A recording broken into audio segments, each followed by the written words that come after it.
এই কোরআন দিয়ে যদি ব্যক্তি জীবন চালাতাম, পারিবারিক জীবন, সামাজিক জীবন, রাষ্ট্রীয় জীবন, আন্তর্জাতিক জীবন, জীবনের সকল ক্ষেত্রে যদি কোরআনটাকে আমরা অনুসরণ করে মেনে নিয়ে চলতে পারতাম, নারায়ে তাকবীর আর আল্লাহু আকবারের স্লোগান দিয়ে মাজা শক্ত করে ইমানের মজবুতি নিয়ে যদি ময়দানে দাঁড়িয়ে যেতে পারতাম, কাফের, মুশরিক, নাস্তিক, বেঈমানরা আমাদের এক ফোঁটা চুলো ছিটতে পারতো না। ঠিক কিনা? লিতুখরিজান নাস মিনাজ যুলুমাতি ইলান নূর, মানুষদেরকে অন্ধকার থেকে টেনে টেনে বের করে, এই অন্ধকার মানে লাইট বন্ধ করলে যে অন্ধকার, সে অন্ধকার নয়। এই অন্ধকার হচ্ছে মিথ্যার অন্ধকার, দুর্নীতির অন্ধকার, জেনাবা বিচারের অন্ধকার, চাঁদাবাজির অন্ধকার, লুটতরাজের অন্ধকার, দখলদারিত্বের অন্ধকার।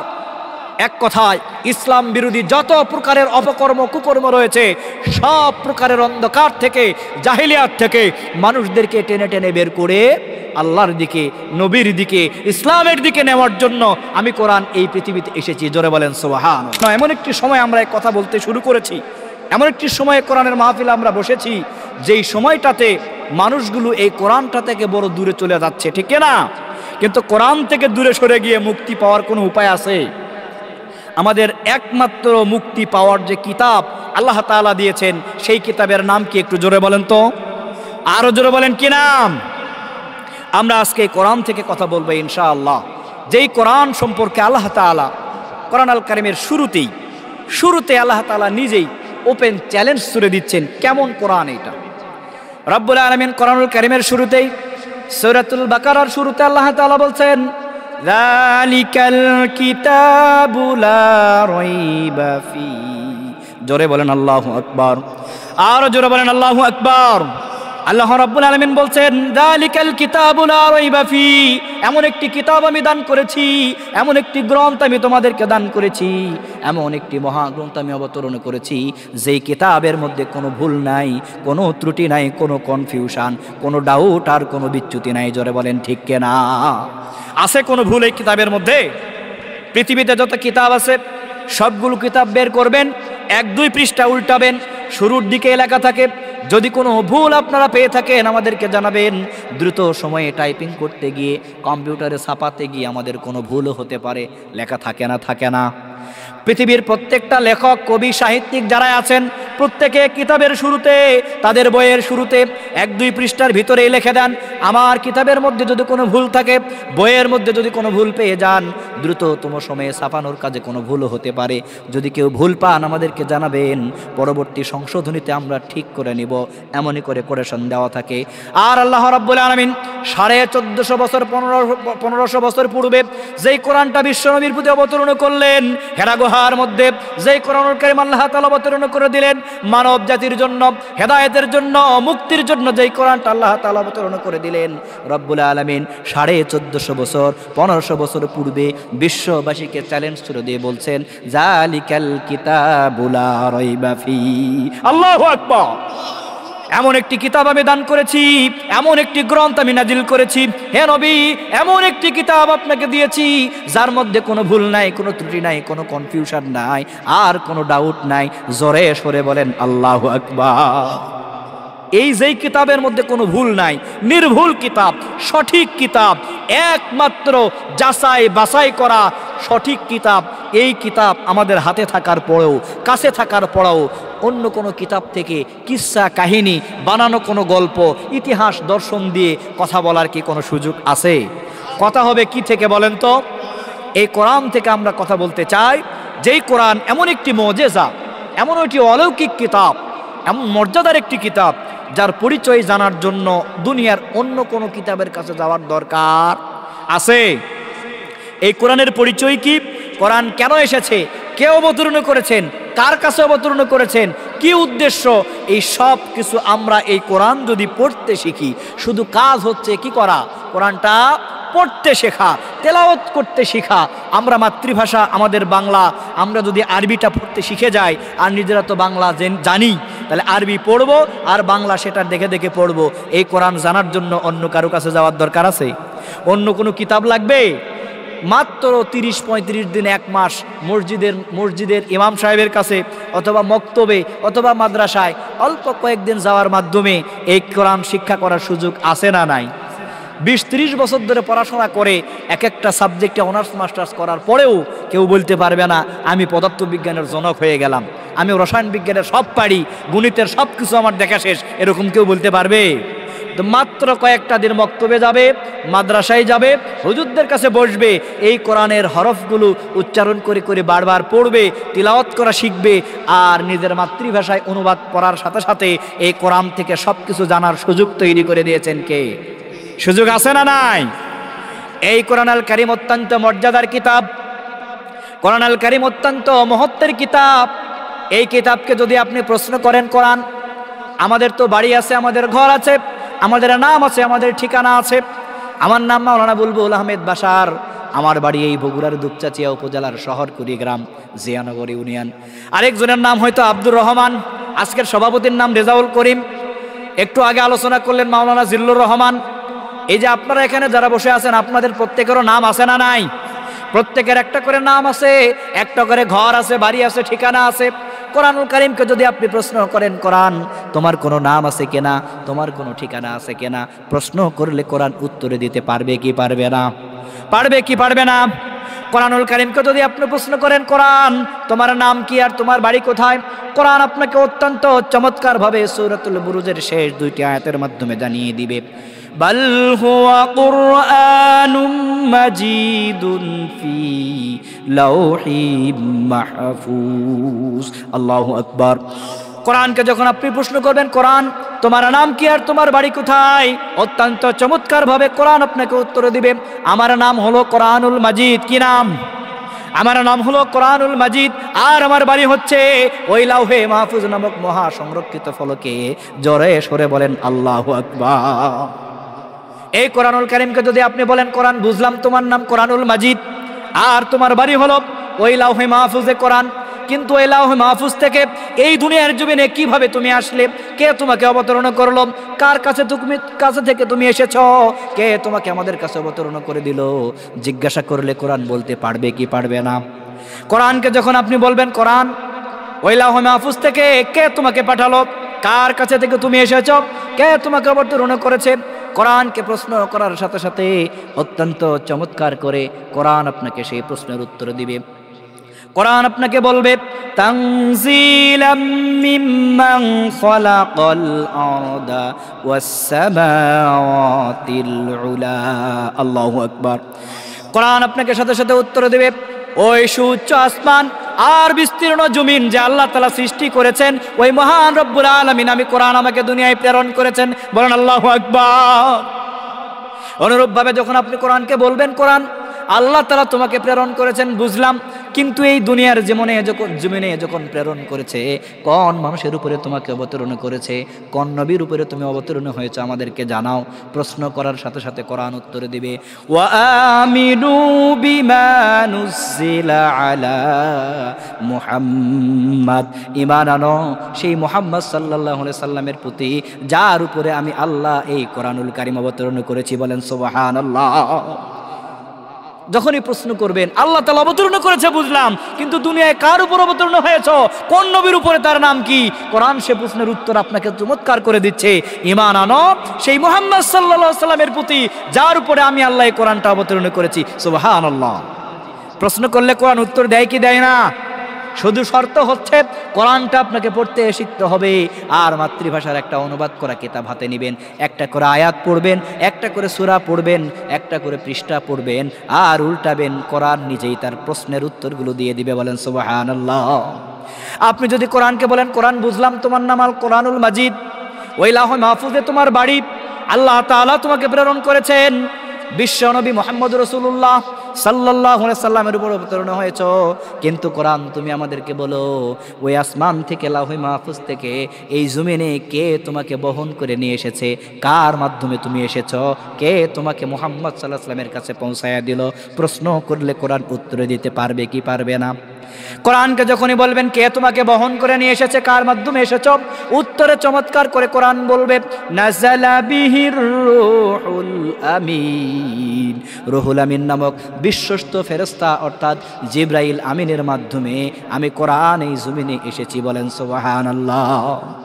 আপনি যদি কোরআনকে বলেন কোরআন বুঝলাম সবই, কিন্তু তুমি এই পৃথিবীতে যখন আগমন করেছ সেইটা কোন মাস ছিল, কোন সময়ে তুমি আগমন করেছ আমাদেরকে জানাও। প্রশ্ন করার সাথে সাথে কোরআন চমৎকার করে বলবে, শাহরু রমাদানাল্লাযী উনজিলা ফীহিল কুরআন হুদাল লিন-নাস ওয়া বায়্যিনাতিম মিনাল হুদা ওয়াল ফুরকান। আল্লাহু আকবার। কোরআনকে যখন আপনি প্রশ্ন করছেন কোরআন কোন সময়ে কোন মাসে তুমি অবতীর্ণ হয়েছ, সাথে সাথে কোরআন আপনাকে উত্তর দিচ্ছে রমজানুল কারীমের মহাপবিত্র মাসে আমি কোরআন আমাকে আল্লাহ রাব্বুল আলামিন এই জমিনে প্রেরণ করেছেন যাতে করে মানুষ এই কোরআন দিয়ে সত্য আর মিথ্যার মধ্যে পার্থক্য তৈরি করতে পারে। বলেন সুবহানাল্লাহ। আপনি যদি কোরআনকে বলেন কোরআন বুঝলাম, রমজান মাসে তুমি অবতীর্ণ হয়েছ, কিন্তু রমজান মাস তো কমপক্ষে 30 দিন হয়, 29 দিন হয়। কি বলেন আপনারা, কয় দিনে মাস? 29 বা 30 দিনের আগে কি মাস হয়? কোরআনকে যদি বলেন কোরআন বুঝলাম, রমজান মাসে তুমি অবতীর্ণ হয়েছ, কিন্তু এই মাসের মধ্যে তো 30টা দিন রয়েছে, এর মধ্যে নির্ধারিত করে বলো কোন দিনে তুমি অবতীর্ণ হয়েছ আর কোন সময় অবতীর্ণ হয়েছ। সকাল ছিল না বিকাল ছিল, দিন ছিল নাকি রাত ছিল? জিজ্ঞাসা করার সাথে সাথে কোরআন অত্যন্ত চমৎকার করে আপনাকে জবাব প্রদান করবে। কোরআন বলবে, ইন্না আনজালনাহু ফি লাইলাতিল কদর। আল্লাহু আকবার। সাথে সাথে কোরআন আপনাকে বলবে লাইলাতুল কদরের মহিমান্বিত রজনীতে আমি কোরআন আমাকে আল্লাহ রাব্বুল আলামিন প্রেরণ করেছেন। বলেন সুবহানাল্লাহ। কোরআনকে এরকম ভাবে যত প্রশ্ন করবেন, যত জিজ্ঞাসা করবেন, একটা করে প্রশ্ন করবেন, একটা করে পৃষ্ঠা উল্টাবেন, আয়াতগুলো তিলাওয়াত করবেন, সূরাগুলো তিলাওয়াত করবেন। আর বাংলা ভাষায় আপনি যেহেতু আরবি খুব ভালো বুঝবেন না, বাঙালি মানুষ আমরা, বাংলা ভাষায় একটা অনুবাদ করবেন। আপনার প্রশ্নের মধ্যে, অন্তরের মধ্যে যত প্রশ্ন আছে সব প্রশ্নের উত্তরগুলো এই কোরআন দিয়ে দিবে। বলেন ঠিক কিনা? আপনি যদি কোরআনুল কারীমকে বলেন কোরআন বুঝলাম সব কিছুই, কিন্তু এই দুনিয়াতে তুমি এসেছো কেন? তোমার আগমনের উদ্দেশ্য কি, লক্ষ্য কি, তোমার মিশন কি আর তোমার ভিশন কি, কি উদ্দেশ্য তুমি এসেছো সে কথা আমাদেরকে জানাও। কোরআন সে কথার উত্তরে আপনাকে চমৎকার করে বলবে, লিতুখরিজান নাসা মিনাজ যুলুমাতি ইলান নূর। মানুষদেরকে ধরে ধরে অন্ধকার থেকে, জাহেলিয়াত থেকে, জেনা ব্যভিচার, সুদ ঘুষ, মিথ্যা দুর্নীতি, অশ্লীলতা, ব্যয়াপনা, ইসলাম বিরোধী যত কর্মকাণ্ড আছে সব কিছু থেকে মানুষদেরকে ধরে ধরে টেনে টেনে অন্ধকার থেকে, জাহেলিয়াত থেকে আলোর দিকে নেওয়ার জন্য, ইসলামের দিকে নেওয়ার জন্য, আল্লাহর নবীর দিকে নেওয়ার জন্য আমি কোরআন এই পৃথিবীতে এসেছি। বলেন সুবহানাল্লাহ। উদ্দেশ্য আছে না নাই? লিতুখরিজান নাসা মিনাজ যুলুমাতি ইলান নূর। মানুষদেরকে অন্ধকার থেকে টেনে টেনে বের করে, এই অন্ধকার মানে লাইট বন্ধ করলে যে অন্ধকার সে অন্ধকার নয়। এই অন্ধকার হচ্ছে মিথ্যার অন্ধকার, দুর্নীতির অন্ধকার, জেনা ব্যভিচারের অন্ধকার, চাঁদাবাজির অন্ধকার, লুটতরাজের অন্ধকার, দখলদারিত্বের অন্ধকার। এক কথায় ইসলাম বিরোধী যত প্রকারের অপকর্ম কুকর্ম রয়েছে সব প্রকারের অন্ধকার থেকে, জাহেলিয়াত থেকে মানুষদেরকে টেনে টেনে বের করে আল্লাহর দিকে, নবীর দিকে, ইসলামের দিকে নেওয়ার জন্য আমি কোরআন এই পৃথিবীতে এসেছি। জোরে বলেন সুবহানাল্লাহ। এখন আপনি কোরআনকে যদি বলেন কোরআন সব বুঝলাম, তোমার নাম কোরআনুল মাজিদ, তোমার বাড়ি লাউহে মাহফুজে, আল্লাহ তাআলা তোমাকে পাঠিয়েছেন, বিশ্ব নবীর উপর অবতীর্ণ হয়েছ, জিবরাইল আমিন তোমাকে বহন করে নিয়ে এসেছে, তুমি রমজান মাসে এসেছো, লাইলাতুল কদরের রাত্রিতে অবতীর্ণ হয়েছ, মানুষদেরকে অন্ধকার থেকে আলোর দিকে নিতে চাও। সব আমরা বুঝলাম, কিন্তু আমরা মানুষ বড় চালাক প্রাণী। ঠিক না? আমরা মানুষ বড় চালাক প্রাণী। যেখানে লাভ আছে সেখানে আমরা আছি, আর যেখানে লাভ নাই ওই ক্ষতির জায়গাতে আমরা নাই। ঠিক কিনা? আপনি যদি কোরআনকে বলেন কোরআন বুঝলাম সবই, কিন্তু তোমার সাথে চললে, তোমার সাথে বসলে, তোমার সাথে উঠলে, তোমাকে মানলে, তোমাকে অনুসরণ করলে আমাদের কোনো লাভ আছে কিনা? কোরআনকে যদি আপনি প্রশ্ন করেন, আমরা লাভ ছাড়া চলি না, ক্ষতির সাথে আমাদের সম্পর্ক নাই, কিন্তু তুমি কোরআন সব বুঝলাম, তোমার সাথে চললে কোনো লাভ আছে কিনা সে কথা আমাদেরকে জানাও। প্রশ্ন করার সাথে সাথে অত্যন্ত চমৎকারভাবে কোরআনুল কারীম আপনাকে জানিয়ে দিবে, ফামান তাবিআ হুদায়া ফালা খাউফুন আলাইহিম ওয়ালা হুম ইয়াহজানুন। আল্লাহু আকবার। কোরআনুল কারীম আপনাকে অত্যন্ত চমৎকার করে বলবে, আমি কোরআন আমাকে যারা অনুসরণ করবে, আমাকে যারা অনুকরণ করবে, ইত্তেবা যারা কোরআনকে করবে, কোরআনকে নিয়ে যারা ব্যক্তিগত জীবন চালাবে, পারিবারিক জীবন যারা চালাবে, সামাজিক জীবন যারা চালাবে, রাষ্ট্রীয় জীবন যারা চালাবে, আন্তর্জাতিক জীবন যারা চালাবে, এক কথায় ব্যক্তি জীবন থেকে শুরু করে আন্তর্জাতিক জীবন পর্যন্ত, পরিবার থেকে শুরু করে রাষ্ট্র পর্যন্ত জীবনের সকল ক্ষেত্রে আমি কোরআন আমাকে যারা অনুকরণ করবে, অনুসরণ যারা করবে, আমি কোরআন ঘোষণা দিচ্ছি তাদের জীবনে কোনো ভয় থাকবে না, কোনো হতাশা থাকবে না। জোরে সরে বলেন সুবহানাল্লাহ। ফামান তাবিআ হুদায়া ফালা খাউফুন আলাইহিম ওয়ালা হুম ইয়াহজানুন। আমাকে যারা অনুসরণ করবে, মেনে চলবে যারা আমাকে, ব্যক্তি থেকে রাষ্ট্র পর্যন্ত, পরিবার থেকে সমাজ পর্যন্ত সব জায়গায় যারা আমাকে মেনে চলবে, আমি কোরআন ঘোষণা দিচ্ছি আমাকে মানার কারণে, অনুসরণ করার কারণে, অনুকরণ করার কারণে, কোরআনকে ইত্তেবা করার কারণে তাদের জীবনে আর কোনো ভয় থাকবে না, তাদের জীবনে আর কোনো হতাশা, আর কোনো চিন্তা থাকবে না। জোরে সরে বলেন আল্লাহু আকবার। লাভ আছে না নাই? লাভ আছে না নাই? এখন এই কোরআন আপনাকে বলছে আমাকে অনুসরণ করলে, অনুকরণ করলে আপনার কোনো ভয় নাই, চিন্তা নাই, হতাশা নাই। এখন আমরা কোরআন যদি না মানি তাহলে ভয় আছে না নাই? আমরা কোরআনকে পড়তে চাই না, কোরআনকে মানতে চাই না, কোরআনকে বুঝতে চাই না, এই কোরআনকে আঁকড়ে ধরতে চাই না। যার কারণে আজকে ইসলাম বিদ্বেষীরা, কাফের মুশরিকরা, নাস্তিক আর বেঈমানরা এই কোরআন না মানার কারণেই আমাদের উপরে জেকে বসে চেকে ধরেছে, ঠিক কি না? আজকে যদি এই কোরআনটাকে আমরা বুকে ধারণ করতে পারতাম, এই কোরআন দিয়ে যদি ব্যক্তি জীবন চালাতাম, পারিবারিক জীবন, সামাজিক জীবন, রাষ্ট্রীয় জীবন, আন্তর্জাতিক জীবন, জীবনের সকল ক্ষেত্রে যদি কোরআনটাকে আমরা অনুসরণ করে মেনে নিয়ে চলতে পারতাম, নারায়ে তাকবীর আর আল্লাহু আকবারের স্লোগান দিয়ে মাজা শক্ত করে ইমানের মজবুতি নিয়ে যদি ময়দানে দাঁড়িয়ে যেতে পারতাম, কাফের মুশরিক নাস্তিক বেঈমানরা আমাদের এক ফোঁটা চুলো ছিটতে পারতো না, ঠিক কিনা? কিন্তু আমরা এই কোরআনটাকে মানতে চাই না। ততটুকু মানতে চাই যতটুকু মানলে জেলখানায় যাওয়া লাগে না, যতটুকু মানলে মামলা হয় না, যতটুকু মানলে কারোর সাথে সংঘর্ষ হয় না, যতটুকু মানলে সুবিধাবাদ জিন্দাবাদে থাকা যায়। জোরে বলেন ঠিক কিনা? মনে রাখতে হবে, সুবিধাবাদ জিন্দাবাদে দুনিয়ার জীবনটা আরামায়েশে চলতে পারে, সুবিধাবাদ জিন্দাবাদ দিয়ে জান্নাতে যাওয়া যায়। এজন্য এই কোরআনের সাথে থাকার দরকার আছে না নাই?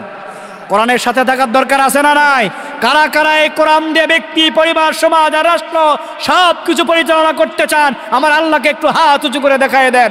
নারায়ে তাকবীর, নারায়ে তাকবীর, নারায়ে তাকবীর। আল্লাহ কবুল করুক, সবাই হাত নামান। সম্মানিত উপস্থিতি, সম্মানিত মুসল্লিয়ানে কেরাম, আলোচনার শুরুতেই এই কোরআনের একটু পরিচয় আমরা পেশ করে নিলাম, যাতে করে এই যেই কোরআন থেকে আমরা কথা বলবো, এই কোরআনের যদি পরিচয়টাই না জানি তাহলে কি খুব ভালো বোঝা যাবে? আজকে আপনারা আমাকে এখানে দাওয়াত দিয়েছেন, আমার একটা পরিচয় আপনারা জেনেছেন না? পোস্টার হ্যাম্বেলের মধ্যে লিখে দিয়েছেন মাওলানা বুলবুল আহমেদ বাশার, দুপচাচিয়া বগুড়া, এই যে লিখে দিয়েছেন, তার মানে পরিচয় জেনেছেন। বাড়ি কোথায়, কি করে, কেমন লোক, পরিচয় জানলে তার সাথে সম্পর্ক ভালো তৈরি করা যায়। যাকে বন্ধু বানাবেন তার সাথে যদি আপনার পরিচয় না হয় তাকে কি বন্ধু বানানো যায়? যখন আপনারা নির্বাচন আসে, নেতাদেরকে ভোট দিয়ে যখন এমপি, মন্ত্রী, চেয়ারম্যান, মেম্বার নির্বাচিত করেন, যাকে তাকেই দেন নাকি জেনে বুঝে দেন? যাকে তাকে দেওয়ার লোকও আছে না? 500 টাকার লাল নোট, 1000 টাকার লাল নোট করকরা দেখলে মাথা খারাপ হয়ে যায়, তখন যাকে তাকেই দিয়ে দেয়। এই ধরনের লোক সমাজের মধ্যে আছে। তবে আমি বিশ্বাস করি এই বগুড়ার মুসলমানরা অত্যন্ত সচেতন, যাকে তাকে দেয় না, জেনে বুঝেই দেয়, ঠিক কিনা? তো যখন আমরা যাকেই দেই তার একটা পরিচয় জানি কি জানি না? তার মানে সব কাজে একটা পরিচয় দরকার, সম্পর্ক স্থাপন করা দরকার। এজন্য আলোচনার শুরুতেই আমরা এই কোরআন থেকে কোরআনের কিছু পরিচয় তুলে ধরলাম, যাতে করে আমরা এখান থেকে কথা বলে একটু চিনতে পারি, বুঝতে পারি, ভালো সম্পর্ক তৈরি করতে পারি। তার কারণ হলো এই কোরআন আল কারীম অত্যন্ত মর্যাদার কিতাব। এই কোরআন আল কারীমের সাথে কার কেমন ভালো সম্পর্ক আল্লাহ রাব্বুল আলামিন সে কথা নিজেই এই কোরআনের মধ্যে তুলে ধরেছেন। বলেন ঠিক কিনা? রাব্বুল আলামিন বলেছেন, ইমানদার যারা হবে, খাঁটি মুমিন যারা হবে, বিশ্বাসী ব্যক্তি যারা হবে, এই কোরআন আল কারীম তাদের কিছু বৈশিষ্ট্য বর্ণনা করে দিচ্ছেন। শুনবেন আপনারা। ইমানদার যারা হবে, খাঁটি মুমিন ব্যক্তি যারা হবে, বিশ্বাসী ব্যক্তি যারা হবে, আল্লাহ রাব্বুল আলামিন এই কোরআন আল কারীমের মাধ্যমে সেই ইমানদার ব্যক্তিদের কিছু বৈশিষ্ট্য প্রকাশ করেছেন। আবার কাফির যারা হবে, অস্বীকারকারী যারা হবে, বিশ্বাসী যারা হবে না, মুমিন যারা হবে না, কোরআন বিরোধী যারা হবে, তাদের একটা পরিচয় কোরআনের মধ্যে আছে না না? আল্লাহ তাআলা বলেন, ইন্নামাল মুমিনুনা আল্লাযীনা ইযা যুকিরাল্লাহু ওয়াজিলাত কুলুবুহুম ওয়া ইযা তুলিয়াত আলাইহিম আয়াতুহু যাদাতুহুম ঈমানাও ওয়া আলা রাব্বিহিম ইয়াতাওয়াক্কালুন। জোরে বলেন আল্লাহু আকবার। রব্বুল আলামিন বলেন, ইমানদার যারা হবে, বিশ্বাসী যারা হবে, খাঁটি মুমিন যারা হবে, ওই লোকগুলো যখন কোরআন থেকে আলোচনা শুনবে, ওই ইমানদারদের কিছু বৈশিষ্ট্য প্রকাশ পাবে। আল্লাহ বলেন, ইমানদার যদি হয়, ওদের সামনে যদি কোরআন তেলাওয়াত করা হয়, কোরআনের উচ্চারণ করা হয়, কোরআনের যদি তাফসির করা হয়, আল্লাহর নামটা যদি ওদের সামনে নেওয়া হয়, আল্লাহর নাম শোনার সাথে সাথে, কোরআন তেলাওয়াত শোনার সাথে সাথে ওই লোকগুলোর অন্তরের মধ্যে আল্লাহর জন্য ভয় জেগে উঠবে। বলেন সুবহানাল্লাহ। তাহলে ইমানদারদের প্রথম বৈশিষ্ট্য হলো আল্লাহর নাম শুনবে, কোরআনের তিলাওয়াত শুনবে, আর সাথে সাথে ওই আল্লাহর জন্য ভয় জেগে উঠবে।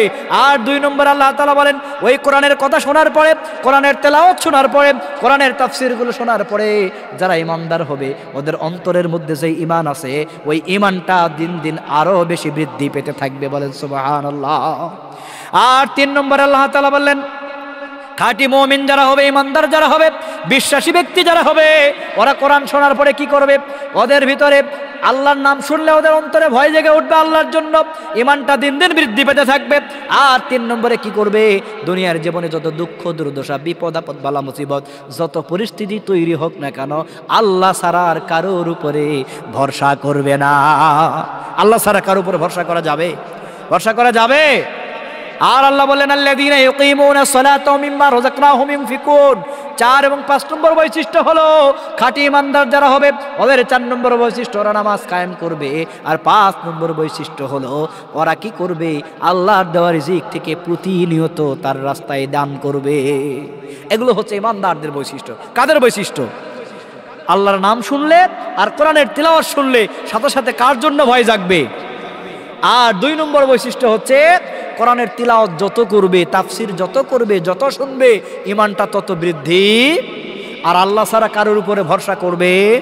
4 নম্বরে নামাজ কায়েম করবে। 5 নম্বরে আল্লাহর দেওয়া রিজিক থেকে তার রাস্তায় প্রতিনিয়ত ব্যয় করতে থাকবে।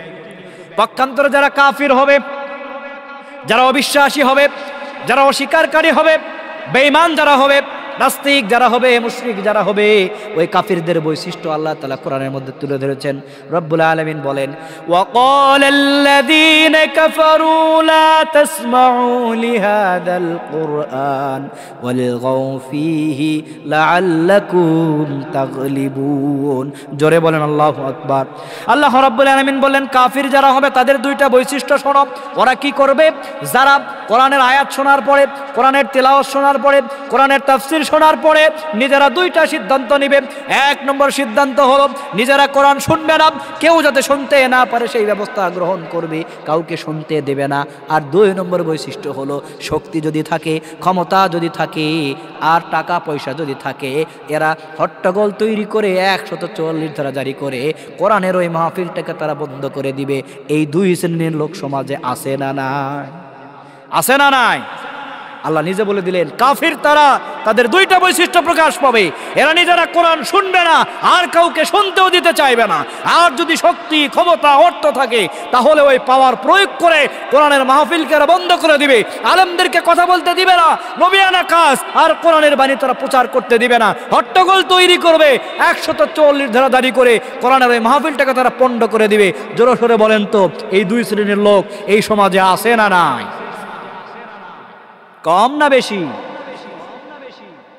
কিন্তু মনে রাখতে হবে, যুগ যুগ ধরে যারা এই কোরআনের বিরুদ্ধে অবস্থান নিয়েছে, এই কোরআনের বিপক্ষে যারা গিয়েছে, ইসলামের বিপক্ষে যারা গিয়েছে, নবী রাসূলদের বিপক্ষে যারা গিয়েছে, আলেমদের বিপক্ষে যারা গিয়েছে, আল্লাহ তাআলা কাউকে এই জমিনে বরদাস্ত করেন নাই। নিকটতম সময়ে যারা বিরোধিতা করেছে তাদেরকেও বরদাস্ত করেন নাই। অতীতে যারা ইসলামের বিরুদ্ধে গিয়েছে তাদেরকেও বরদাস্ত করে নাই। আগামীতেও কেউ যদি এই কোরআনের বিরুদ্ধে অবস্থান গ্রহণ করে, আল্লাহ তাআলা তাদেরকেও ছেড়ে দেবেন না। জোরে বলেন ঠিক কিনা? সুতরাং স্পষ্ট ভাষায় বলতে চাই, টুকুর বুকুর করে যারা এই কোরআনের বিরুদ্ধে কথা বলছেন, আলেমদের কণ্ঠকে যারা চেপে ধরার চেষ্টা করছেন, নবিয়ানা কাজের বিরুদ্ধে যারা অবস্থান নিয়েছেন, কোরআনকে যারা পার্লামেন্টে দেখতে চান না, কোরআনের আইন যারা বন্ধ করতে চান, কোরআনকে যারা রাষ্ট্রীয়ভাবে কায়েম করতে চান না, আপনাদের জেনে রাখা উচিত কোরআনের বিরুদ্ধে গিয়ে যারা আগেও যেমন টিকতে পারে নাই, এর বিরুদ্ধে চলে গেলে আপনারাও এই জমিনে টিকতে পারবেন? পারবে? এটা আমাদেরকে সোজা মাথায় বুঝতে হবে। ইমানদার যদি হন তাহলে আপনি কোরআন শুনবেন, ইমান বাড়তে থাকবে। কাফির যদি হন, কোরআন শুনবেন, চোখ মুখটা লাল হয়ে যাবে, কলিজাটা সারকার হয়ে যাবে, ভিতরে খালি খুশখুশ করবে, আছে না নাই? তাহলে পরিচয় এখান থেকে ক্লিয়ার হয়ে যাবে। শুনলে যদি মজা পান, কোরআনের কথা শুনলে যদি মজা পান, ইমান যদি বাড়তে থাকে, আল্লাহর জন্য যদি ভয় জাগে, তাহলে বুঝতে হবে ইমানদার, ইমান ঠিক আছে। আর শোনার পরে যদি একটু খারাপ লাগে, ভেতরে যদি চুলকানি জাগে, চোখ মুখ যদি খারাপ হয়ে যায়, অন্তর যদি সারকার হয়, জ্বলে পুড়ে যদি যায়, বুঝতে হবে আল্লাহর কোরআনের সাথে সম্পর্ক নাই, আপনার ইমানটাও ঠিক জায়গা। কার সাথে? কাফিরদের সাথে বৈশিষ্ট্য আপনার মিলে। আর যদি কাফিরদের সাথে বৈশিষ্ট্য মিলে যায়, জান্নাতে যাওয়ার সুযোগ আছে। ঠিকানা হবে কোথায়? ঠিকানা হবে জাহান্নাম। আসেন, আজকে আমি আলোচনার শুরুতেই ভূমিকায় যে আয়াতগুলো তিলাওয়াত করেছিলাম, সেখান থেকে কিছু কথা এখন বলতে চাই। আমি আজকের ভূমিকায় তিলাওয়াত করেছি কোরআন আল কারিমের ৭৪ নম্বর সূরা। কোরআন আল কারিমে আমি কিন্তু আবার জিজ্ঞেস করবো আলোচনা শেষে, একটু মনোযোগ দিবেন সবাই। কোরআন আল কারিমের ৭৪ নম্বর সূরা, সূরার নাম সূরা আল মুদ্দাসির। এই সূরার মধ্যে আয়াত আছে ৫৬টা, রুকু আছে ২টা। সূরাটা মক্কায় অবতীর্ণ হয়েছে। আমরা তিলাওয়াত করেছি এই সূরার ৪২ থেকে শুরু করে ৪৭ নম্বর পর্যন্ত আয়াত। এর মূল আলোচ্য বিষয় হচ্ছে জাহান্নামে যাওয়ার কারণ। এখন আমি আপনাদেরকে আবার জিজ্ঞেস করি, আপনারা সবাই উত্তর দিবেন। সূরার নাম কি? সবাই বলেন, সূরার নাম কি? সূরা আল মুদ্দাসির। কয়টা আয়াত আছে এখানে? ৫৬টা। কয়টা? ৫৬টা আয়াত, ২টা রুকু। সূরাটা অবতীর্ণ হয়েছে কোথায়? মক্কায় অবতীর্ণ হয়েছে। রাসূল সাল্লাল্লাহু আলাইহি ওয়াসাল্লামের হিজরতের আগে অবতীর্ণ হলে মাক্কি সূরা, পরে অবতীর্ণ হলে মাদানী সূরা। এটা হিজরতের আগের সূরা, সূরাটা মক্কায় অবতীর্ণ হয়েছে, মাক্কি সূরা। এরপরে আমরা তিলাওয়াত করেছি ৪২ থেকে ৪৭ নম্বর আয়াত।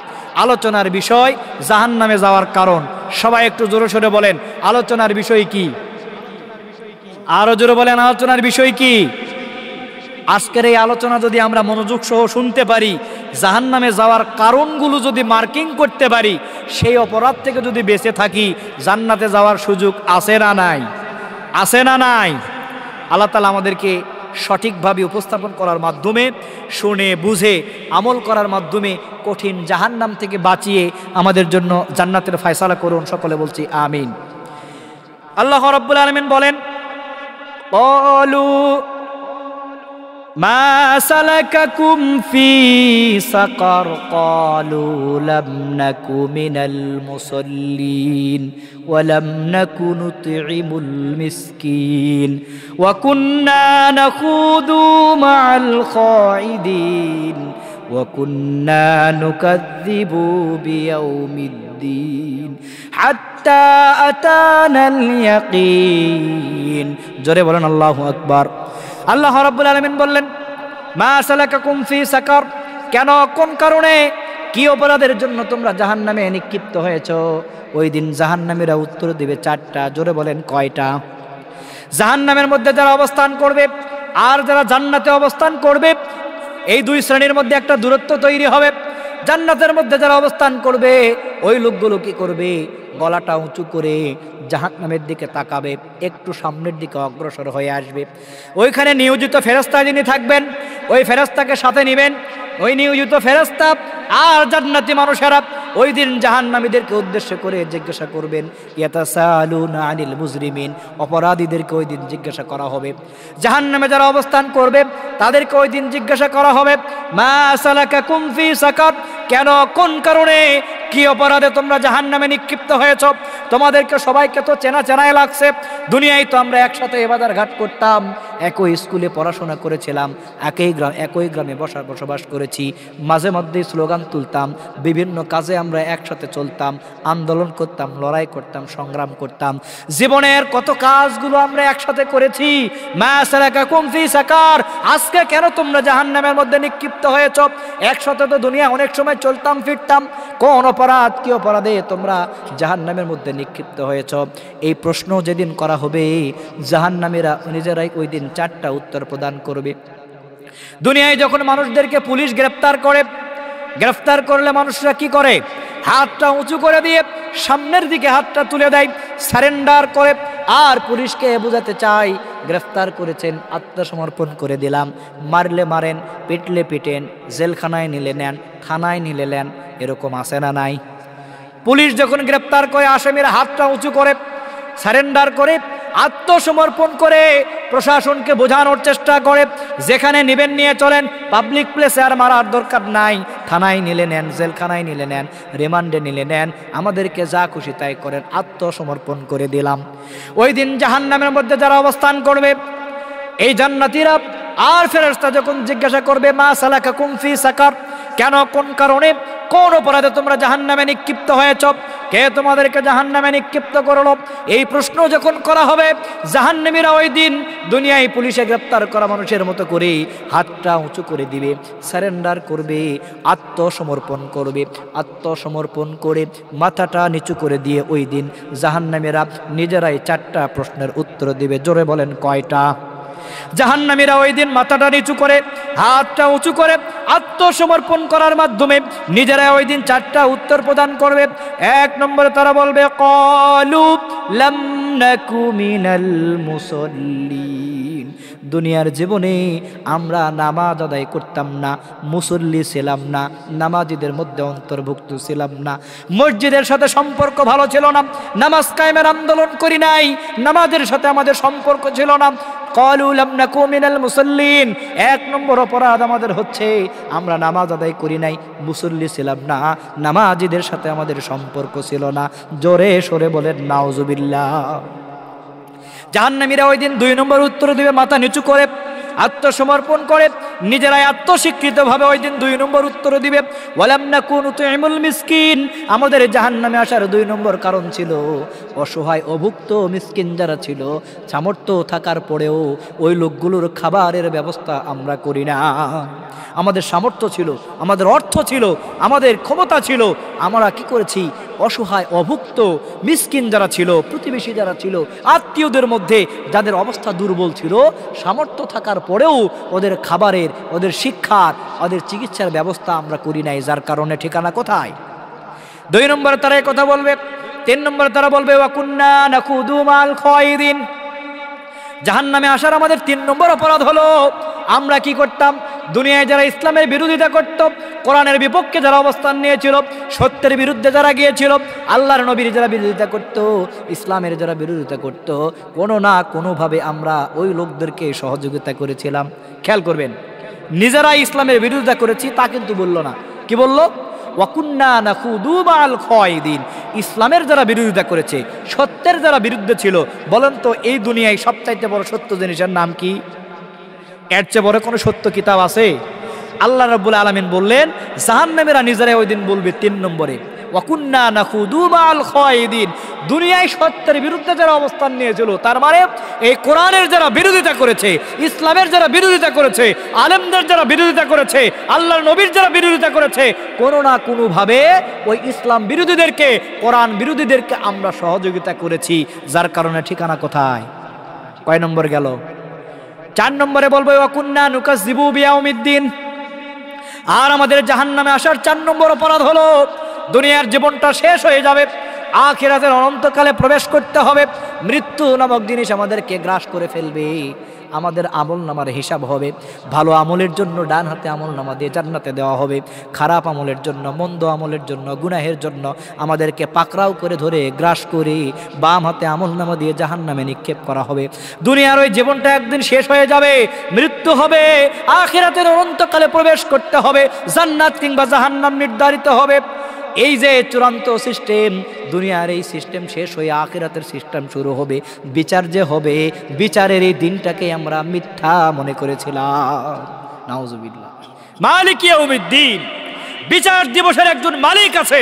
মৃত্যুর মাধ্যমে আমাদেরকে গ্রাস করে কবরের জিন্দেগিতে প্রবেশ করানো হবে, অনন্তকাল সেখানে অবস্থান করতে হবে, আমাদের ভালো মন্দের হিসাব হবে, ভালোর জন্য পুরস্কার দিয়ে জান্নাতে যেতে হবে, আর মন্দের জন্য গ্রেফতার করে আল্লাহ জাহান্নামে দিবেন। মালিক ইয়াউমিদ্দিন, আল্লাহ যে বিচারের দিনের মালিক, বিচারের যে মুখোমুখি হতে হবে, পরকালীন জীবনে প্রবেশ করতে হবে। ওয়াকুন্না নুকাজ্জিবু বিয়াউমিদ্দিন, বিচারের দিনকে আমরা মিথ্যা। চারটা, কয়টা বললাম? চারটা।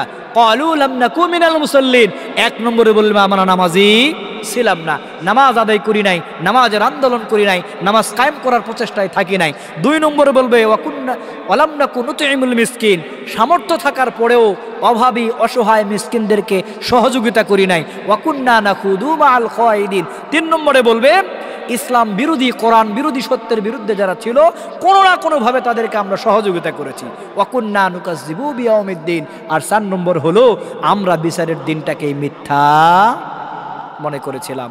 এই 4টা কথা তারা বলার পরে বলবে হাত্তা আতানাল ইয়াকিন, হায় হায় আজ এসে আমরা ধরা খেয়ে গেলাম। কি বলবে তারা? হাত্তা আতানাল ইয়াকিন। আমার সাথে বলেন একবার, হায় হায় আজ এসে ধরা খেয়ে গেলাম। হায় হায় আরবিতে আল্লাহ তাআলা এভাবেই বলছেন, হাত্তা আতানাল ইয়াকিন, হায় হায় আজ এসে আমরা ধরা খেয়ে গেলাম।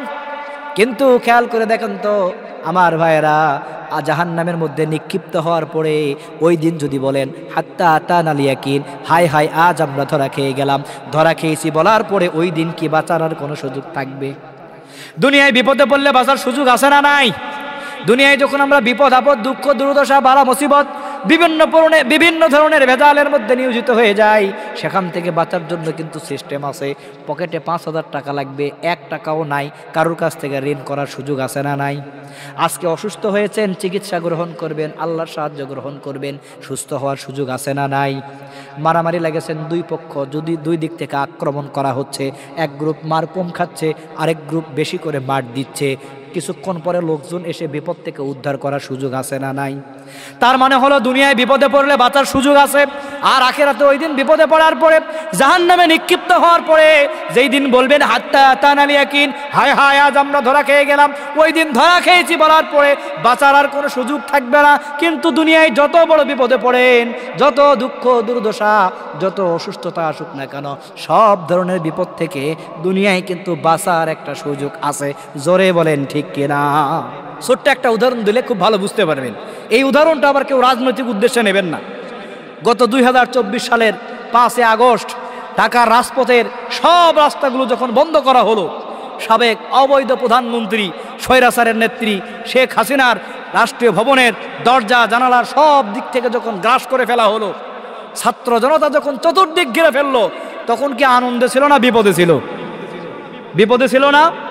শুধু বিপদ নয়, এই দুনিয়ায় ওই দিনের চাইতে, ওই মুহূর্তের চাইতে বড় বিপদে ওনাকে কোনোদিন পড়তে, এই সব চাইতে বড় বিপদে যেই দিন পড়লেন, ওই দিনেও সব রাস্তা যখন চতুর্দিক থেকে বন্ধ হলো, এই বিপদ থেকেও বাঁচার জন্য পিছনের দরজা দিয়ে পদত্যাগ করে পলায়ন করার মাধ্যমে তাদের নিজেদের পছন্দের মামুর বাড়ি দিল্লি যাওয়ার সুযোগ হয়েছে না হয় না? তার মানে দুনিয়ায় বিপদে পড়লে বাঁচা যায় না? যায় না।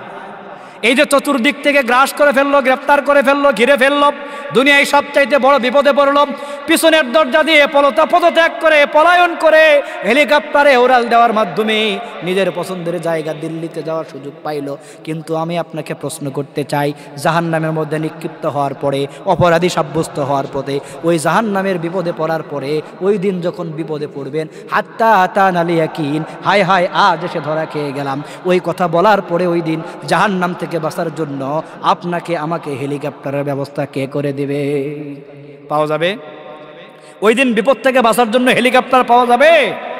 হাত্তা আতানাল ইয়াকিন, হায় হায় আজ এসে আমরা ধরা খেয়ে গেলাম। এই জাহান্নামীদেরকে তখন জিজ্ঞাসা করা হবে, আলাম ইয়াতিকুম নাযীরান, কেন তোমরা জাহান্নামে আসলে? এই অপরাধগুলো কেন তোমরা করলে? আলাম ইয়াতিকুম নাযীরান, তোমাদের কাছে কি সতর্ককারী যায় নাই? তোমাদের কাছে কি নবী রাসূলরা যায় নাই? আলেমরা কি তোমাদের জাহান্নামের ভয় দেখায় নাই? জান্নাতের নিয়ামতের কথা তোমাদেরকে কি শোনায় নাই? কেন তোমরা এই জায়গায় আসলে? আলাম ইয়াতিকুম নাযীরান, তোমাদেরকে কি সতর্ক করা হয় নাই? ওই দিন জাহান্নামের উত্তর দিবে ক্বালু বালা, হ্যাঁ আমাদেরকে সতর্ক করেছিল। এই জাহান্নাম থেকে বাঁচার জন্য সতর্ক করেছে, জান্নাতের নিয়ামতের বর্ণনাগুলো দিয়েছে, সঠিক রাস্তা আর শয়তানের রাস্তা আমাদেরকে উপস্থাপন করিয়েছে। কিন্তু আমরা কি করতাম? যে আলেমরা আমাদেরকে কোরআন শোনাতো, জাহান্নামের ভয় দেখাতো, যে আলেমরা জান্নাতের নিয়ামতের বর্ণনা দিত, ওই আলেমদেরকে আমরা রাজাকার, আলবদর, আলশাম, দেশদ্রোহী আর বিভিন্ন অপরাধের অপরাধী সাব্যস্ত করে আমরা নিজেরাই ওই দিন নিজেদেরকে সঠিক বলে দাবি করতাম। ঠিক না ভুল? হাত্তা আতানাল ইয়াকিন, হায় হায় আজ এসে আমরা ধরা। আলেমরা আমাদেরকে সতর্ক করেছিল, নবী রাসূলরা আমাদেরকে রাস্তা দেখিয়েছিল। কোরআন থেকে আলেমরা কথা বলে বলে শয়তানের রাস্তা আর আল্লাহর রাস্তার মধ্যে পার্থক্য তুলে ধরেছে, জাহান্নামের রাস্তা আর জান্নাতের রাস্তার মধ্যে পার্থক্য তুলে ধরেছে। কিন্তু আমরা ওই কথাগুলো শুনি নাই। ওই যে আলেমরা আমাদেরকে কোরআন শুনিয়েছে, ওদের কোরআনের মাহফিলে আমরা একটু 144 জারি করতাম, ওদের মাইকগুলো আমরা কেড়ে নিতাম। মসজিদের মেহরাবে কোরআন থেকে যে আলেমরা সঠিক কথা তুলে ধরতো, ওদের টুটিগুলো আমরা চেপে ধরতাম। হাত্তা আতানাল ইয়াকিন, হায় হায় আজ এসে আমরা ধরা। কিন্তু ওই দিন ধরা খেয়েছি বলার পরে বাঁচার আর কোনো সুযোগ। চলেন আমরা ব্যাখ্যার মধ্যে যাই। আল্লাহ রাব্বুল আলামিন বললেন, ওই জাহান্নামীরা জাহান্নামে যাওয়ার যেই 4টা অপরাধ বর্ণনা করবে, তার 1 নম্বর অপরাধে তারা বলবে ক্বালু লাম নাকু মিনাল মুসাল্লিন, দুনিয়ার জীবনে আমরা নামাজ আদায় করতাম না, নামাজি ছিলাম না, মুসল্লি ছিলাম না, নামাজ কায়েমের আন্দোলন আমরা করি নাই। অথচ আল্লাহ রাব্বুল আলামিন এই কোরআন আল কারীমের মধ্যে প্রত্যক্ষ এবং পরোক্ষভাবে প্রায় 82 জায়গায় নামাজের ঘোষণা দিয়েছেন। বলেন ঠিক কিনা? নামাজের গুরুত্ব কম না বেশি? কম না বেশি? এই নামাজ না আদায় করার কারণে ওই দিন ঠিকানা হবে কোথায়? আল্লাহ রাব্বুল আলামিন বলেন, ওয়াকিমুস সালাতা ওয়া আতুজ যাকাতা ওয়ারকাউ মা'আর রাকিঈন, বান্দারে নামাজ কায়েম করো, যাকাত দিয়ে দাও, আর তোমাদের মধ্যে যারা রুকু করে তাদের সাথে তোমরাও রুকুতে চলে যাও। ঘোষণা কার? রব্বুল আলামিন কোরআনের মধ্যে বারবার নামাজের বর্ণনা দিলেন, বারবার নামাজের ঘোষণা দিলেন। আল্লাহ তাআলা বারবার সতর্ক করে আমাদেরকে জানিয়ে দিচ্ছেন, নামাজ আদায় করো, নামাজ তোমাকে সব কাজ থেকে বাঁচিয়ে দিবে, নামাজ তোমাকে জান্নাতে প্রবেশ করাবে, নামাজ তোমাকে জাহান্নাম থেকে বাঁচাবে। অথচ এত গুরুত্ব দেওয়ার পরেও এই গুরুত্ব আমরা উপলব্ধি না করে নামাজের সাথে আমাদের সম্পর্ক তৈরি করছে না। আজকে যদি নামাজের সাথে সম্পর্ক তৈরি করতে পারতাম, তাহলে ঠিকানা আর জাহান্নাম হতো। আল্লাহ তাআলা এই জন্যই বলেন, নামাজ হচ্ছে এই দুনিয়ার সবচাইতে বড় মৌলিক ইবাদত। ঈমান যার আছে তার প্রথম কাজ হচ্ছে নামাজ আদায় করা। যে লোকটা মাগরিবের 5 মিনিট আগে ঈমান গ্রহণ করেছে, ওই 5 মিনিটের ব্যবধানে ওর প্রথম দায়িত্ব হচ্ছে মাগরিবের নামাজ আদায় করা। কেউ যদি এশার নামাজের 2 মিনিট আগে ঈমান গ্রহণ করে, ইসলাম গ্রহণ করে, তাইলে ওই ইসলাম গ্রহণের প্রথম দায়িত্ব ওর হচ্ছে নামাজ আদায় করা। ঈমানের পরেই সর্বপ্রথম এবং প্রধান মূল দায়িত্ব হচ্ছে নামাজ।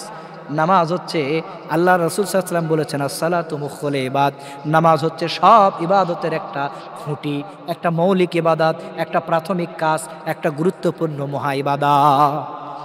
পরকালীন জীবনে নামাজের হিসাবের মাধ্যমে আপনার জীবনের আমলনামার হিসাবগুলো শুরু হবে। যখন আল্লাহর সামনে আপনি দাঁড়াবেন, আল্লাহ রাব্বুল আলামিন যখন বলবে, ইকরা কিতাবাকা কাফা বিনাফসিকা আল-ইয়াওমা আলাইকা হাসিবা, আজ তোমার আমলনামা পাঠ করো, তোমার আমলনামা পাঠ করার জন্য, পেশ করার জন্য তুমি নিজেই যথেষ্ট। আল্লাহ রাব্বুল আলামিন যখন আমলনামাটা আপনার হাতে তুলে দিবেন, আল্লাহ তাআলা নিজে যখন আপনাকে বলবেন, নিজের হিসাবটা তুমি এখন পেশ করো, ওই হিসাব যেদিন আপনার শুরু হবে, আল্লাহর সামনে হিসাবটা সর্বপ্রথম এই নামাজের হিসাব দিয়েই শুরু হবে। বলেন সুবহানাল্লাহ। নামাজের সাথে যার সম্পর্ক ভালো, নামাজের সাথে যার সম্পর্ক থাকবে, নামাজ যার যত ভালো হবে, আল্লাহর সাথে তার সম্পর্ক তত ভালো হবে। নামাজ যার যত খারাপ হবে, জাহান্নামের সাথে তার সম্পর্ক তৈরি হবে। নামাজের সাথে যত সম্পর্ক ভালো হবে, জান্নাতে যাওয়ার রাস্তা তত তার তৈরি হবে। এই জন্য নামাজের দরকার আছে না নাই? জাহান্নাম থেকে বাঁচার জন্য নামাজের দরকার। ইসলামের মৌলিক ইবাদত, প্রথম ইবাদত, গুরুত্বপূর্ণ ইবাদত, সবচেয়ে বড় ইবাদত হিসাবে সবার আগে নামাজের দরকার আছে না নাই?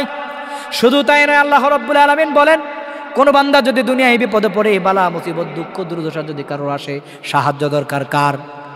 সাহায্য দরকার কার? আল্লাহ তাআলা বললেন বান্দারে বিপদে যদি পড়ো, বালা মুসিবত দুঃখ দুর্দশা সব ধরনের ঝামেলায় যদি পড়ে যাও, ওই ঝামেলা থেকে বাঁচার জন্য আমি আল্লাহর কাছে সাহায্য চাও। আর ওই সাহায্য চাওয়ার মাধ্যম হচ্ছে নামাজ। কি সাহায্য চাওয়ার মাধ্যম কি? আল্লাহ রাব্বুল আলামিন বললেন ইয়া আইয়ুহাল্লাযীনা আমানুস্তাঈনু বিস-সাবরি ওয়াস-সালাহ ইন্নাল্লাহা মা'আস-সাবিরিন। জোরে বলেন আল্লাহু আকবার। রব্বুল আলামিন বললেন ঈমানদাররা শোনো, বিশ্বাসীরা শোনো, ওই মুমিন ব্যক্তি তোমরা যারা শোনো, ঈমানের যারা দাবি করো তারা শোনো, আমি আল্লাহ তোমাদেরকে বলে দিলাম দুনিয়ায় তোমাদের দুঃখ দুর্দশা বিপদ আপদ বালা মুসিবত যত ধরনের সমস্যা তৈরি হোক না কেন, আমি আল্লাহর সাহায্য যখন প্রয়োজন হবে ওই সাহায্য চাওয়ার জন্য তোমাদের কাছে মাধ্যম হলো দুইটা। এক নম্বরে ধৈর্য আর দুই নম্বরে হচ্ছে সালাত। ইন্নাল্লাহা মা'আস-সাবিরিন, নিশ্চয় আমি আল্লাহ তাআলা ওই ধৈর্যশীল নামাজীদেরকে সহযোগিতা করি। বলেন আল্লাহু আকবার। তাহলে জাহান্নাম থেকে বাঁচার জন্য নামাজের দরকার, সাহায্য আল্লাহর কাছ থেকে পাওয়ার জন্য নামাজের দরকার আছে না নাই? রব্বুল আলামিন বললেন দুনিয়ায় যারা অপরাধের সাথে সম্পৃক্ত হয়, পাপের সাথে যারা সম্পৃক্ত হয়, অশ্লীলতা জেনা ব্যভিচার বেহায়াপনার সাথে তাদের সম্পৃক্ত তৈরি হয়, আল্লাহ রাব্বুল আলামিন বললেন যত পাপ তোমার জীবনে থাকুক না কেন, ওই সব পাপ থেকে যদি তুমি বাঁচতে চাও, আমি আল্লাহর ঘোষণা হলো তুমি নামাজে দাঁড়িয়ে যাও। বলেন সুবহানাল্লাহ। রব্বুল আলামিন বলেন ইন্নাস সালাতা তানহা আনিল ফাহশাই ওয়াল মুনকার।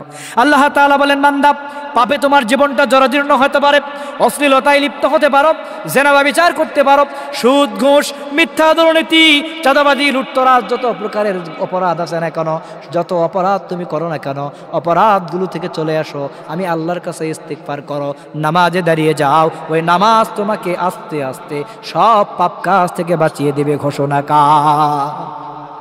তাহলে অপরাধ থেকে বাঁচার জন্য, গুনাহ থেকে বাঁচার জন্য, অশ্লীলতা আর মন্দ কাজ থেকে বাঁচার জন্য নামাজের দরকার আছে না নাই? আল্লাহ রাব্বুল আলামিন পরে আবার বললেন শুধু তাই নয়, যদি তোমরা মুত্তাকি হতে চাও, মুত্তাকি হতে চাইলেও নামাজের দরকার আছে না নাই? আল্লাহ তাআলা বললেন আল্লাযীনা ইউমিনুনা বিল গায়বি ওয়া ইয়াকিমুনাস সালাত। শুরুতেই আল্লাহ তাআলা কোরআনের শুরুর দিকে বললেন হুদাল্লিল মুত্তাকিন, এই কিতাব ওই সকল মুত্তাকিদের জন্য পথ প্রদর্শক যারা কি করবে, আল্লাযীনা ইউমিনুনা বিল গায়ব ওয়া ইয়াকিমুনাস সালাত। ওই মুত্তাকিদের এক নম্বর বৈশিষ্ট্য হলো যারা অদৃশ্য বিষয়ের প্রতি বিশ্বাস স্থাপন করবে, আল্লাহর উপরে যারা বিশ্বাস স্থাপন করবে, রাসূলের উপর যারা বিশ্বাস স্থাপন করবে, আখিরাতের উপর যারা বিশ্বাস স্থাপন করবে, কিতাবের উপর যারা বিশ্বাস স্থাপন করবে, ফেরেশতার উপরে যারা বিশ্বাস স্থাপন করবে, তাকদীরের উপর যারা বিশ্বাস স্থাপন করবে, ওই না দেখা বিষয়ের উপরে যারা বিশ্বাস স্থাপন করবে, ওরাই হচ্ছে এক নম্বরের মুত্তাকি। আর আল্লাহ বললেন দুই নম্বরের মুত্তাকি হচ্ছে ওয়া ইয়াকিমুনাস সালাত, নামাজ যারা কায়েম করবে। এই দুই নম্বর মুত্তাকি যারা হবে, নামাজ যারা কায়েম করবে, তারাই হচ্ছে এই মুত্তাকির মধ্যে দুই নম্বরের কোয়ালিটি গুণাবলী অর্জন করা সক্ষম অর্জন করবে। তাহলে মুত্তাকি হওয়ার জন্য, এই কোরআন থেকে হেদায়েত পাওয়ার জন্য নামাজের দরকার আছে না নাই?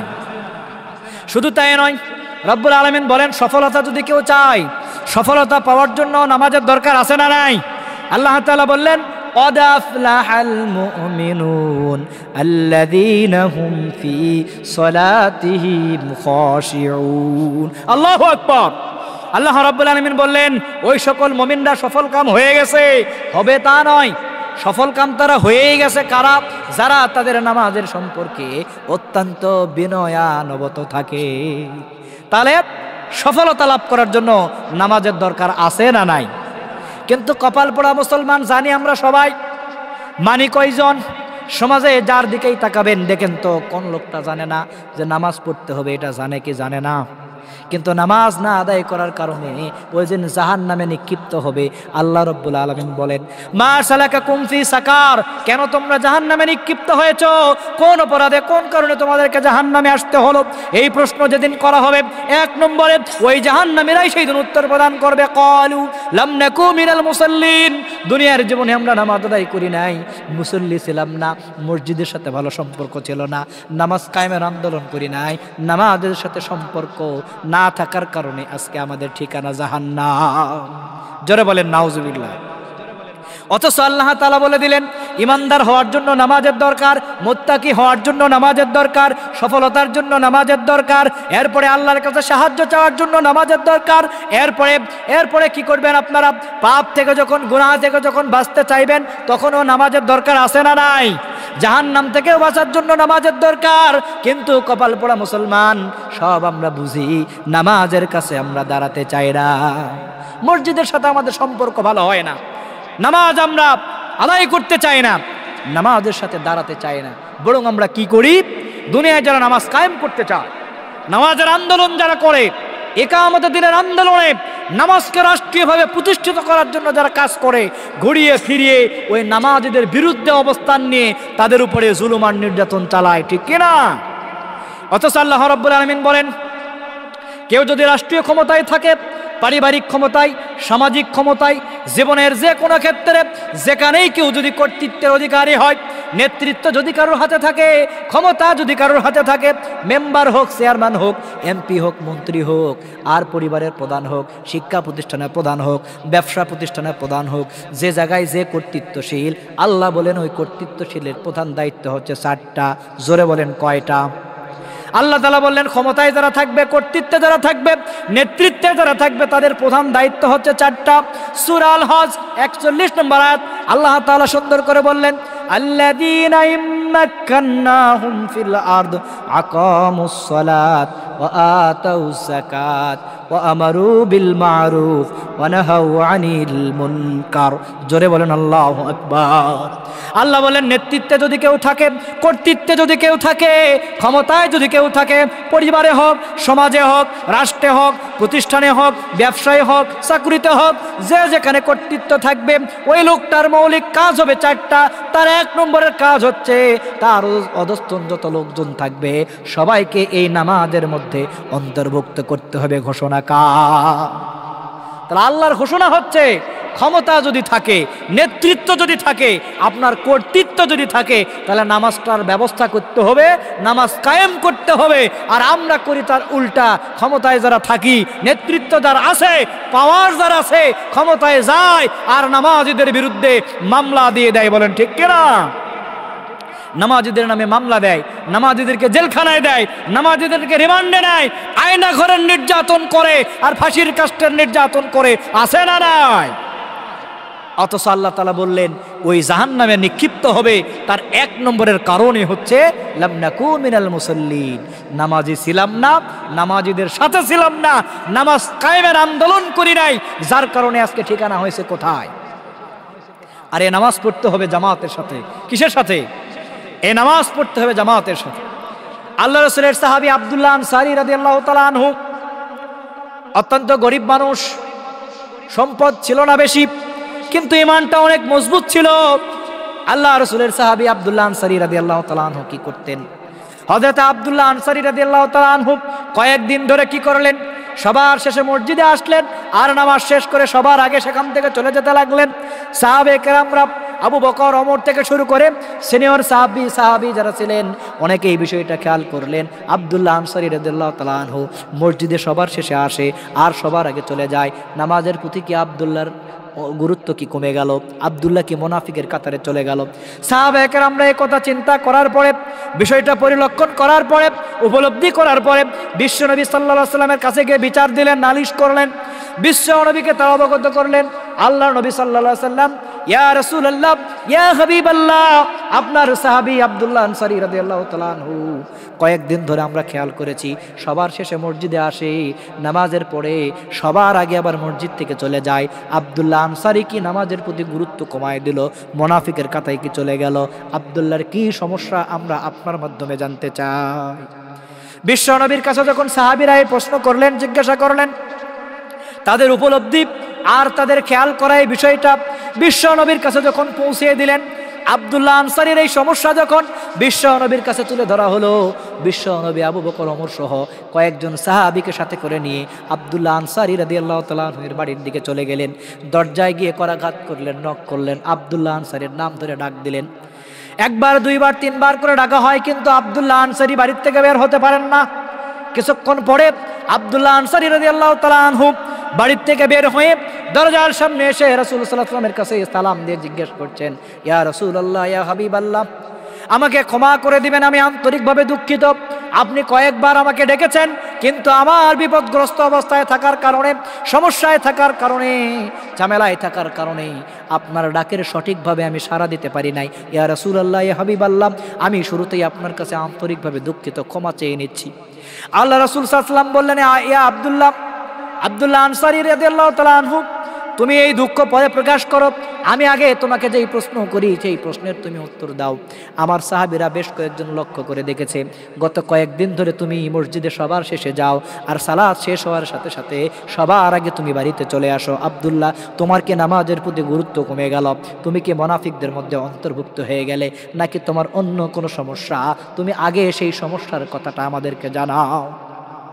বিশ্বনবী সাল্লাল্লাহু আলাইহি সাল্লাম যখন আব্দুল্লাহ আনসারীকে এই প্রশ্ন করলেন, আব্দুল্লাহ আনসারী রাদিয়াল্লাহু তাআলা আনহু বিশ্ব নবীর এই প্রশ্ন শোনার পরে কিছুটা ইতস্তত করে কান্না বিজড়িত কণ্ঠে বিশ্ব নবীকে উত্তর দিচ্ছেন, ইয়া রাসূলুল্লাহ, ইয়া হাবিবাল্লাহ, নামাজের প্রতি আমি আব্দুল্লাহর কোনো গুরুত্ব কমে যায় নাই, মুনাফিকি আমি শুরু করি নাই। আমি বড় বিপদে আছি, আমি অসহায় মানুষ, দুর্বল মানুষ, আমার বড় সম্পদ নাই, আমার বেশি অর্থনৈতিক অবস্থা ভালো নয়। নামাজ আদায় করার জন্য যেমন সুন্দর জামা দরকার, ওই সুন্দর জামা আমার মাত্র আমার পরিবারে একটা। ইয়া রাসূলুল্লাহ, ইয়া হাবিবাল্লাহ, একটা জামা দিয়ে আমি এবং আমার স্ত্রী দুইজনে সালাত আদায় করি। আল্লাহু আকবার।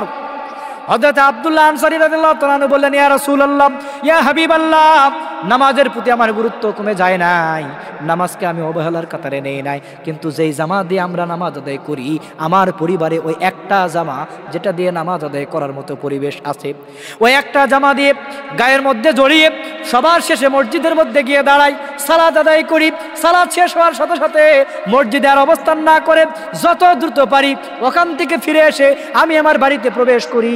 এরপরে আমার ওই জামাটা খুলে দিই, আমার স্ত্রী আমার ওই জামা গায়ে দিয়ে সে আবার নামাজের মধ্যে দাঁড়িয়ে যায়। আল্লাহু আকবার। ইয়া রাসূলুল্লাহ, ইয়া হাবিবাল্লাহ, নামাজের গুরুত্ব কম করে দেয় নাই, বরং জামা একটা হওয়ার কারণে একটা জামা দিয়ে স্বামী আর স্ত্রী দুইজনে মিলে সালাত আদায় করি, যাতে করে আমার সালাতের পরে স্ত্রী সালাত আদায় করার জন্য সুযোগ পায়, ওয়াক্তটা যাতে শেষ হয়ে না যায়, নামাজের সময়টা যাতে না পার হয়ে যায়। এই জন্য মসজিদের মধ্যে গিয়ে আমি সালাত আদায় করি, সবার শেষে যাই। আমার স্ত্রী ওই কাপড় দিয়ে পর্দা করে থাকে, যার কারণে দ্রুত সময়ে যেতে পারি না। স্ত্রীর কাছ থেকে ওই জামাটা নিয়ে সবার শেষে আমি মসজিদে যাই, সালাতে অংশগ্রহণ করি। এরপরে সালাত যখন শেষ হয়ে যায়, সবার আগে মসজিদ থেকে এসে জামাটা খুলে আবার আমি স্ত্রীকে দেই, আর আমি ওই গুহার মধ্যে অবস্থান করি। এরপরে আমার স্ত্রীর সালাত আদায় করে, তারপরে যখন ওই কাপড়টা আমাকে দিয়ে যায়, আমি আবার জামাটা গায়ে দেই, আর আমার স্ত্রী তখন ওই গুহার মধ্যে অবস্থান করে। ইয়া রাসূলুল্লাহ, ইয়া হাবিবাল্লাহ, আজকেও যখন আপনি দরজায় এসে ডাক দিয়েছেন, আপনি রাসূল ডাকার পরেও সাথে সাথে রেসপন্স করতে পারি নাই, আপনার ডাকে সাড়া দিতে পারি নাই। তার কারণ হলো নামাজ শেষ করে এসে আমার জামাটা স্ত্রীকে খুলে দিয়েছি, জামাটা গায়ে দিয়ে স্ত্রী নামাজে দাঁড়িয়েছিল, আর আমি বিবস্ত্র অবস্থায় ওই গুহার মধ্যে অবস্থান করছিলাম, যার কারণে আপনার ডাকে সঠিকভাবে সাড়া দিতে পারি নাই। স্ত্রীর সালাত শেষ হয়েছে, জামা খুলে আমাকে দিয়েছে, এরপরে এই জামাটা গায়ে দিয়ে আমি আপনার সামনে দাঁড়িয়েছি। ইয়া রাসূলুল্লাহ, ইয়া হাবিবাল্লাহ, নামাজের গুরুত্ব কমের জন্য নয়, বরং নামাজটাকে সঠিকভাবে আমি যেমন আদায় করি, আমার স্ত্রীও যাতে আদায় করতে পারে। একটা জামা হওয়ার কারণে সবার শেষে মসজিদে গিয়ে সবার আগে আবার মসজিদ থেকে চলে আসি। আল্লাহু আকবার। নামাজকে কত গুরুত্ব দিয়ে আল্লাহ নবীর সাহাবীরা দেখতেন। আমরা শুক্রবার যখন আসে, এমন শুক্র আলী মুসল্লি আছে যেই পাঞ্জাবি গায়ে দিয়ে মসজিদে গেছে, ওই পাঞ্জাবির ইস্ত্রি করা ভাঁজ, মাথার টুপি, জায়নামাজের চেহারা আর আতরের ঘ্রাণ দেখে মুসল্লিরা এরকম করে সাইড দেন। শুক্র আলী মুসল্লি আসছে, অন্তত মসজিদের খতিবের কাছাকাছি যায় বসুক, এরকম মুসল্লি আছে না নাই? অথচ 5 ওয়াক্ত নামাজের কোনো খোঁজ। অথচ আল্লাহ রাব্বুল আলামিন বললেন, এই নামাজ যারা আদায় করবে তাদের ঠিকানা হবে জান্নাতে, আর নামাজের সাথে তাদের সম্পর্ক থাকবে না। লাম নাকু মিনাল মুসাল্লিন, মুসল্লি যারা হবে না, নামাজ যারা আদায় করবে না, নামাজের সাথে তাদের সম্পর্ক ভালো থাকবে না, নামাজ কায়েমের আন্দোলন যারা করবে না, আল্লাহ রাব্বুল আলামিন বললেন ওই দিন ওই জাহান্নামের মধ্যে তারা 1 নম্বর আসামি হিসাবে প্রবেশ করে যাবে। হাত্তা আতানাল ইয়াকিন, হায় হায় আফসোস করে ওই দিন ওই জাহান্নাম থেকে বাঁচার আর কোনো সুযোগ থাকবে না। তাহলে ওই জাহান্নাম থেকে বাঁচার জন্য নামাজের দরকার আছে না নাই? আর এই নামাজটা যারা একটু বেশি গুরুত্ব দিয়ে আদায় করি, সেই নামাজ আবার শেষ রাতের নামাজ আছে না নাই? আছে, শেষ রাতের নামাজ আছে, আদায় করি কি আমরা? বিশ্বনবী সাল্লাল্লাহু আলাইহি সাল্লাম একদিন ফজরের আগ দিয়ে শেষ রাত্রিতে উঠলেন, তাহাজ্জুদের সালাত নিজে আদায় করলেন।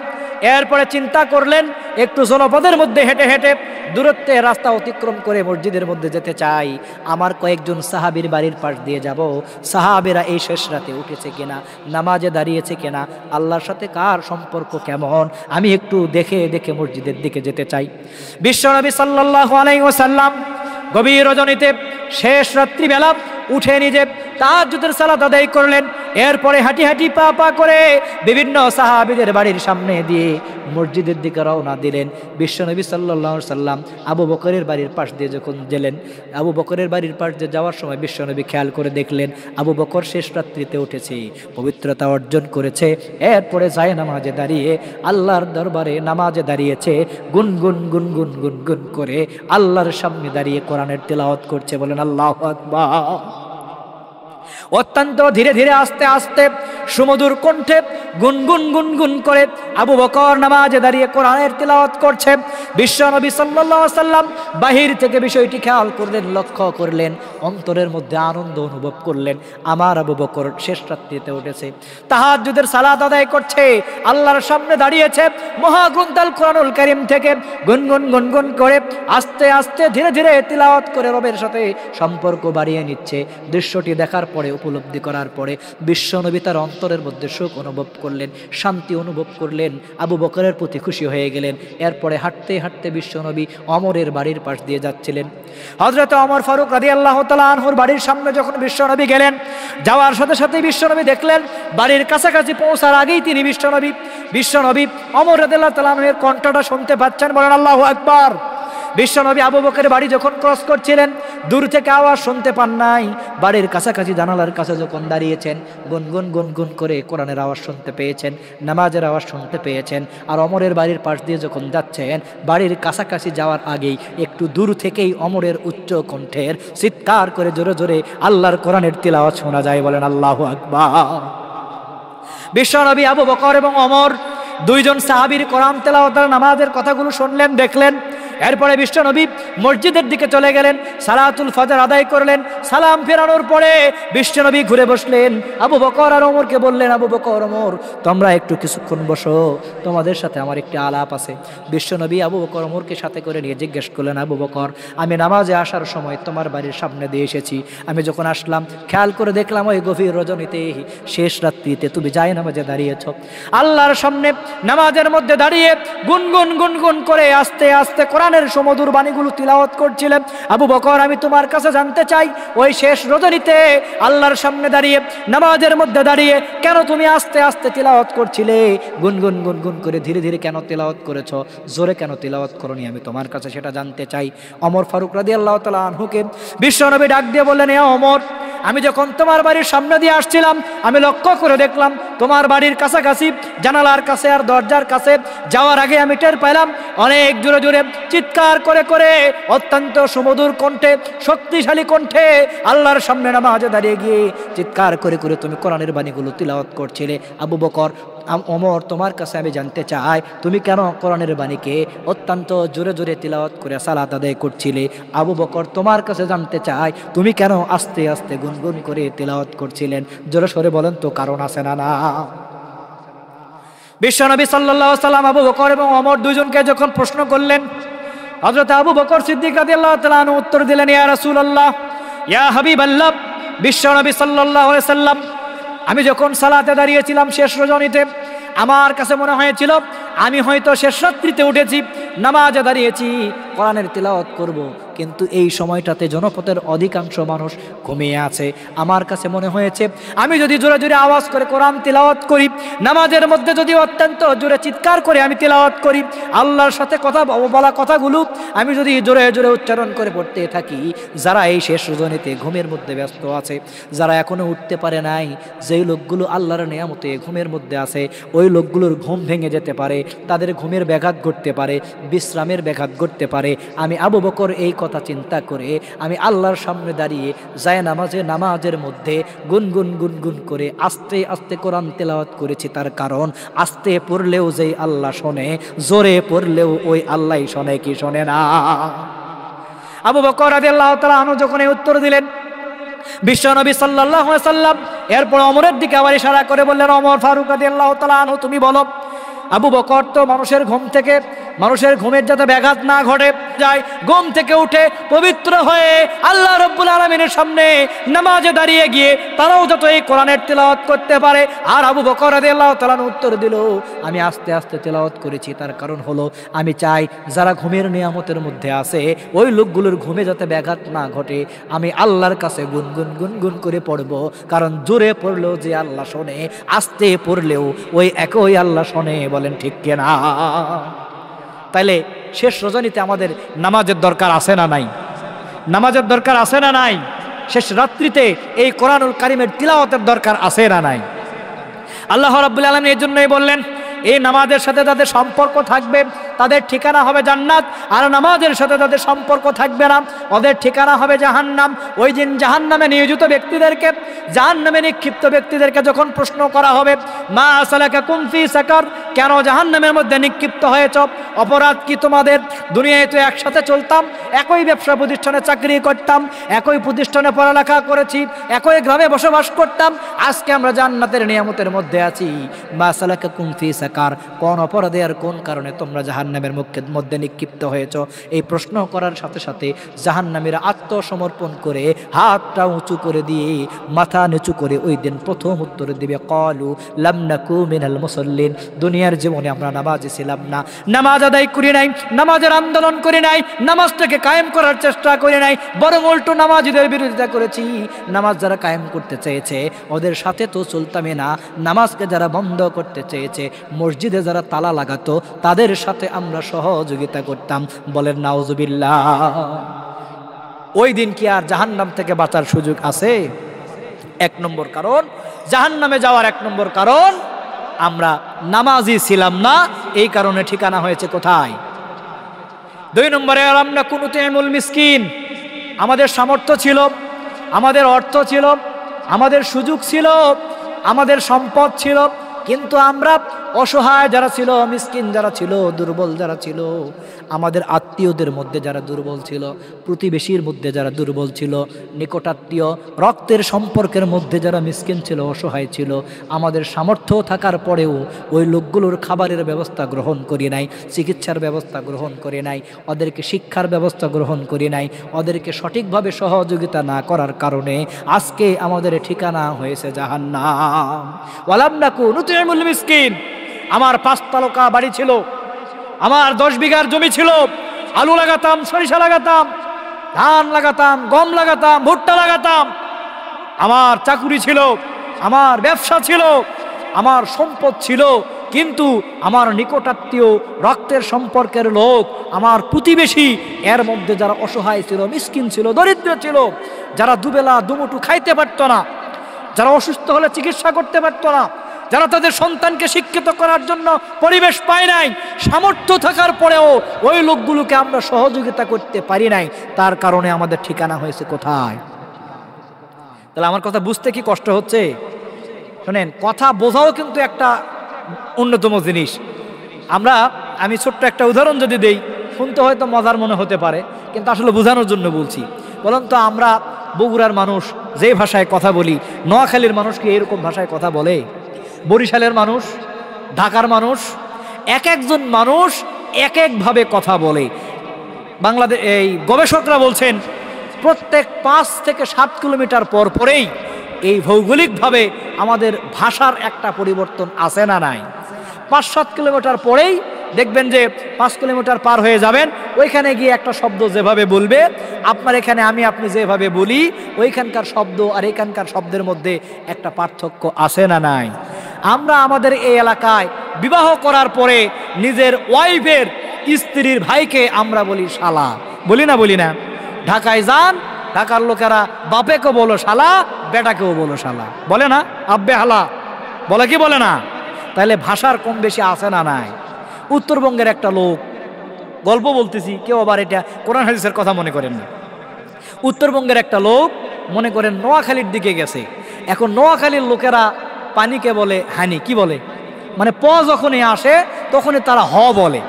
এখন নোয়াখালীর লোক পানিকে বলে হানি, আর বগুড়ার লোক পানিকে বলে পানি। এই লোকটা এখন নোয়াখালীতে গিয়ে বাজার করতে গেছে সবজির দোকানদারের কাছে। সবজির দোকানদারকে গিয়ে বলতেছে, দোকানদার ভাই আমাকে 2 কেজি হে হে দেন, হে হে কত করে কেজি? দোকানদার এখন চিন্তা করতেছে, হে হে আবার কিরে ভাই?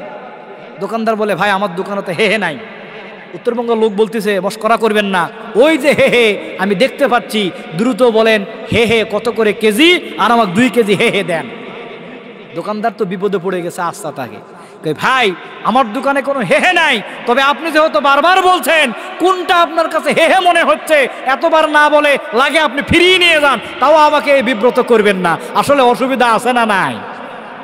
উত্তরবঙ্গের মানুষ, বগুড়ার লোক বলল, ভাই ওই যে আমি আপনার দোকানে দেখতে পাচ্ছি পেঁপে। কি দেখতে পাচ্ছে? তো আপনারা তো পানিকে হানি বলেন, তার মানে পকে হ বলেন। তা আমার উত্তরবঙ্গের পানি আপনার এই নোয়াখালীতে এসে যদি হানি হয়ে যায়, তাহলে উত্তরবঙ্গের পেঁপে আপনার নোয়াখালীতে এসে তো হে হে হয়ে যাওয়ার কথা, ঠিক কিনা? ভাষার কম বেশি আছে না নাই?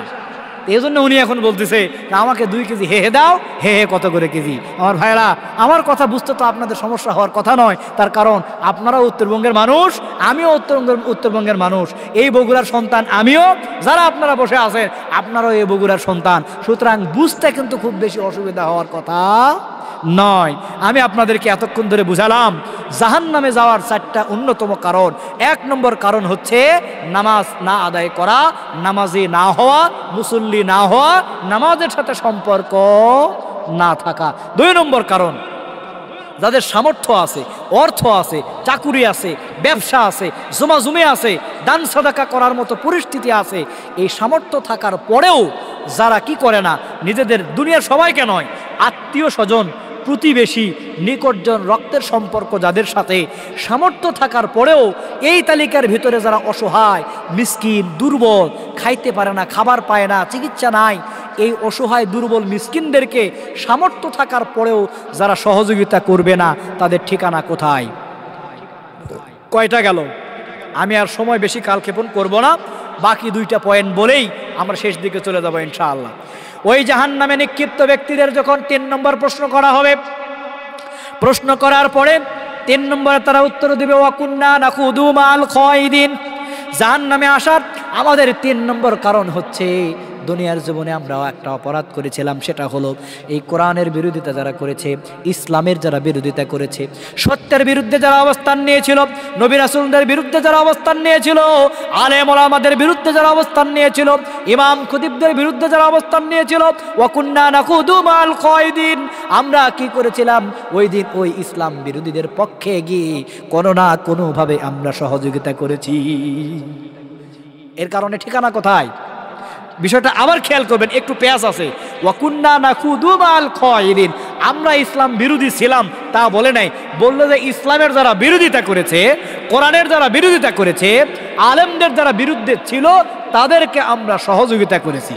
তার মানে হলো যারা নিজেরাই বিরোধিতা করেছে, ওদের ঠিকানা কোনো কথা ছাড়াই জাহান্নাম, ঠিক কিনা? আর এখন যারা উত্তর দিচ্ছে, এরা বলতেছে আমরাই বিরোধিতা করেছি। ঘটনাটা এরকম নয়, বরং যারা বিরোধিতা করেছে তাদেরকে আমরা সহযোগিতা করেছি। এখন আপনারা বলবেন, হুজুর এই সহযোগিতা আবার কেমন করে? জানার দরকার আছে না নাই? বিগত 15-16 বছর ধরে এরকম কোরআনের মাহফিল যখন হয়েছে, স্বৈরাচারের বিভিন্ন পরিমাণের দোসররা মাহফিলের মধ্যেই বসে অবস্থান করেছে, বক্তার মুখের বক্তৃতা শুনেছে, কোরআন থেকে কথা শুনেছে। যখনই তার নিজের দলের বিরুদ্ধে গিয়েছে, কলিজার মধ্যে আগুন ধরে গিয়েছে, সাইটে উঠে গিয়ে মোবাইলটা বের করে নাম্বার তুলে ওসির কাছে ফোন করে বলেছে, অমুক বক্তা অমুক জায়গায় মাহফিলের মধ্যে সরকারের বিরুদ্ধে কথা বলছে। এরকম লোক আছে না নাই? ছিল না? ছিল না? সমাজে যখন একসাথে ওঠা বসা করা হয়, একই মসজিদে নামাজ পড়া হয়, একসাথে বাজারঘাট করা হয়, রাস্তাঘাটে চলা হয়, কিন্তু যে লোকটা ইসলামী আন্দোলন করে, যে লোকটা আল্লাহর জমিনে আল্লাহর দিনকে কায়েম করতে চায়, যে লোকটা নামাজকে কায়েম করতে চায়, যে লোকটা কোরআনের পক্ষে আন্দোলন করে, ওই একসাথে ওঠে বসে চলাচল করে।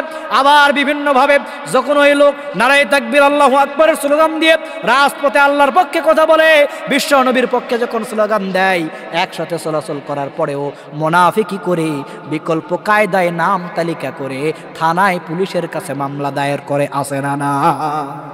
ওয়াকুন্না নাখুদু মাল খায়দিন, ইসলামের যারা বিরোধিতা করত, কোরআনের যারা বিরোধিতা করত, আল্লাহর নবীর যারা বিরোধিতা করত, আলেমদের যারা বিরোধিতা করত, ইমাম খতিবদের যারা বিরোধিতা করত, ওয়াকুন্না নাখুদু মাল খায়দিন, কোনো না কোনোভাবে আমরা ওই লোকদেরকে সহযোগিতা করতাম, যার কারণে ঠিকানা হয়েছে কোথায়? এক শ্রেণীর লোকরা আছে, ওরা কি করতে চায়? এমন লোকদেরকে নেতৃত্ব নির্বাচন করে। এই যে সামনে আবার নির্বাচন চলে আসতেছে, ইন্টারিম গভর্নমেন্টের প্রতিশ্রুতি যদি ঠিক থাকে তাহলে আগামী ফেব্রুয়ারি মাসে নির্বাচন হতে পারে। মানুষগুলো যখন জাহান্নামে যাবে ওই দিন তারা এইভাবে উত্তর দিবে, ওয়াকুন্না নাখুদু মাল খায়দিন, ইসলামের বিরুদ্ধে যারা ছিল, কোরআনের সত্যের বিরুদ্ধে যারা ছিল, তাদেরকে আমরা সহযোগিতা করেছি। কিভাবে সহযোগিতা করেছি? আমরা আমাদের আমানত নামক ভোটটা দিয়ে তাদেরকে নেতা নির্বাচন করে ক্ষমতায় পাঠাতাম, আর ওরা ক্ষমতায় গিয়ে গিয়ে কোরআনের বিরুদ্ধে আইন পাশ করে আলেমদেরকে ধরে ধরে জেলখানায় দিত। বলেন ঠিক কিনা? ওয়াকুন্না নাখুদু মাল খায়দিন, আমরা তাদেরকে নেতা বানাতাম, ভোট দিতাম, মেম্বার, চেয়ারম্যান, এমপি তাদেরকে করতাম, এরা পার্লামেন্টে যাইতো, আর এই সত্য কিতাব আল কোরআনের বিরুদ্ধে আইন পাশ করত, আলেমদেরকে মামলা করত, নির্যাতন করত, দিনের ভোট রাতের বেলা অনুষ্ঠিত করে 5 বছরের নামে 15 বছর ধরে মানুষকে শাসন করার নামে তারা শোষণ করত। তাদেরকে সহযোগিতা করেছিলাম, যার কারণে আজকে ঠিকানা হয়েছে কোথায়? ওয়াকুন্না নাখুদু মাল খায়দিন, কোরআনের যারা বিরোধিতা করত, ইসলামের যারা বিপক্ষে ছিল, তাদেরকে সহযোগিতা করেছি, যার কারণে আজকে ঠিকানা। বিশ্ববরেণ্য মুফাসসির আল্লামা দেলোয়ার হোসেন সাঈদী, যার সুমধুর কণ্ঠের তাফসীর শুনে আমরা বড় হয়েছি, এদেশের লক্ষ কোটি মুসলমান যাকে অন্তর দিয়ে কলিজা দিয়ে ভালোবাসে, পৃথিবীর অধিকাংশ রাষ্ট্র ঘুরে ঘুরে কোরআনের অমীয় বাণী যিনি কোরআন থেকে তাফসীর করে করে শোনাতেন, যার চাইতে ভালো বাংলা ভাষার ভালো কোনো ইসলামিক স্কলার এই দুনিয়াতে ছিল না, যার হাতে হাত রেখে অসংখ্য মানুষ ইসলাম গ্রহণ করেছে। ওই বিশ্ববরেণ্য মুফাসসির কোরআন থেকে যখন কথা বলতেন, চাতক পাখির মতো চেয়ে চেয়ে আমরা শুনতাম। কিন্তু কি করেছি? ওই বিশ্ববরেণ্য মুফাসসিরকে যারা ঠুনকো অভিযোগে গ্রেফতার করত, নির্যাতন করত, মামলা যারা দিয়েছিল, আয়না ঘরে যারা রেখেছিল, রিমান্ডে যারা নিয়েছিল, এরপরে ফাঁসির কাস্টে ঝুলানোর পরিকল্পনা করে ব্যর্থ হয়ে সুস্থ মুফাসসিরকে বিকেলবেলা যারা জেলখানা থেকে বের করে মেডিকেলে নিয়ে গেছে, জাতির সামনে হাতটা উঁচু করে নাড়া দিয়ে সালাম দিয়ে হাসি দিয়ে জাতির সামনে দোয়া দিয়েছেন। বিকেলবেলা যেই মুফাসসিরকে সুস্থ অবস্থায় হাসি মুখে সালাম দিয়ে দোয়া চাওয়া অবস্থায় জেলখানা থেকে বের করে মেডিকেলে নিয়ে গিয়েছে, ওরা কি করেছিল? ওই মেডিকেলের মধ্যে নিয়ে গিয়ে ইনজেকশনের মধ্যে বিষ প্রয়োগ করে মেডিকেল হেলথ কিলিং করার মাধ্যমে বিশ্ববরেণ্য মুফাসসিরকে এই জমিন থেকে যারা বিদায় করেছিল, ওই লোকগুলোকে আমরা সহযোগিতা করতাম, যার কারণে আজকে ঠিকানা হয়েছে জাহান্নাম। ওয়াকুন্না নাখুদু মাল খায়দিন, এই কোরআনের বাণী যারা জমিনে ছড়িয়ে দিত, বিশ্বব্যাপী যারা কোরআনের প্রচার করত, যার কথা শুনে আমরা ইসলামটাকে বোঝার চেষ্টা করতাম, চাতক পাখির মতে যার দিকে চেয়ে থেকে কোরআনের বাণীগুলো শুনতাম, ওই কোরআনের মুফাসসিরকে ঠুনকো অভিযোগে মিথ্যা মামলা দিয়ে অন্যায়ভাবে ইনজেকশনের মাধ্যমে বিষ প্রয়োগ করে যারা হত্যা করেছিল, তাদেরকে আমরা কোনো না কোনোভাবে সহযোগিতা করেছি, যার কারণে ঠিকানা হয়েছে কোথায়? ওয়াকুন্না নাখুদু মাল খায়দিন, জাহান্নামেরা নিজেরাই ওই দিন জাহান্নামের মধ্যে হাত উঁচু করে আত্মসমর্পণ করে মাথা নিচু করে 3-4টা প্রশ্নের উত্তর দেবে। 3 নম্বরে তারা বলবে ওয়াকুন্না নাখুদু মাল খায়দিন, দুনিয়ার জীবনে ইসলামের বিরোধিতাকারীদেরকে সহযোগিতা করেছি, যার কারণে আজকে ঠিকানা হয়েছে। 4 নম্বরে জাহান্নামীরা বলবে ওয়াকুন্না নুকাজ্জিবু বিয়াউমিদ্দিন, আর আমাদের 4 নম্বর অপরাধ ছিল দুনিয়ার জীবনটা শেষ হয়ে যাবে, মৃত্যু নামক একটা জিনিস আমাদেরকে গ্রাস করে ফেলবে, পরকালীন জিন্দেগিতে আমাদেরকে প্রবেশ করতে হবে, অনন্তকালের কবরের জিন্দেগিতে আমাদেরকে বসবাস করতে হবে। কবরে দাফন করার সাথে সাথে ফেরেশতারা এসে জবাবদিহি নেবে, প্রশ্ন করবে। এরপরে অনন্তকাল চলতে থাকবে। রব্বুল আলামিন ইসরাফিলের ফুৎকারের মাধ্যমে হাসরের মাঠ কায়েম করে দিবেন। আল্লাহ রব্বুল আলামিন মালিক ইয়াউমিদ্দিন, বিচার দিবসের মালিক হিসাবে ওই দিন যখন সিংহাসনে বসে যাবেন, ইকরা কিতাবাকা কাফা বিনাফসিকা আল-ইয়াওমা আলাইকা হাসিবা, এই কথা বলে যেদিন আল্লাহ তাআলা আমলনামা পেশ করার জন্য আমাদেরকে জিজ্ঞাসা করে দিবেন, ভালো আমলের জন্য আমাদেরকে সামনের দিক থেকে ডান হাতে আমলনামা দিয়ে আমাদের বিচারগুলো সহজ করে দিয়ে জান্নাতের মধ্যে প্রবেশ করাবেন। আর মন্দ আমল আর গুনাহের জন্য, পাপাচার কাজের জন্য বাম দিক থেকে পেছন দিক থেকে গ্রাস করে পাকড়াও করে ধরে বাম হাতে আমলনামা দিয়ে আমাদেরকে পাকড়াও করে জাহান্নামের মধ্যে নিক্ষেপ করে দিবেন। ওয়া কুন্না নুকাজ্জিবু বিয়াউমিদ্দিন, এই যে পুরা বিচারের একটা সিস্টেম, বিচারের দিনটাকেই আমরা মিথ্যা মনে করেছিলাম। আছে না নাই? দুনিয়াটা অনেক বড়, খাও দাও ফুর্তি করো, এই ধরনের লোক দুনিয়ায় আছে না নাই? এই 4 নম্বর প্রশ্নের উত্তর তারা এভাবে বলবে, ওয়া কুন্না নুকাজ্জিবু বিয়াউমিদ্দিন, বিচারের দিনটাকে আমরা মিথ্যা মনে করেছি, কোনোভাবে আমরা মনে করি নাই। আবার আমাদেরকে আল্লাহ তাআলা জীবিত করবেন, জাগ্রত করবেন, কবর থেকে তুলে ফেলবেন, আমলনামার হিসাব নিকাশ করার মাধ্যমে ভালো আমলের পুরস্কার দিয়ে জান্নাতে দিবেন, আর মন্দ আমলের জন্য খপ্পর করে ধরে গ্রাস করে ধরে নিয়ে গ্রেফতার করে পাকড়াও করে ফেরেশতাদের মাধ্যমে জাহান্নামে দিবেন। ওয়া কুন্না নুকাজ্জিবু বিয়াউমিদ্দিন, বিচারের দিনটাকে আমরা মিথ্যা মনে করেছিলাম। এই 4টা উত্তর দিবে। বলেন তো কয়টা? আপনাদের কি মনে আছে 1 নম্বরে কি বলবে? ক্বালু লাম নাকু মিনাল মুসাল্লিন, দুনিয়ার জীবনে নামাজি কি ছিলাম না? সবাই বলেন কি ছিলাম না?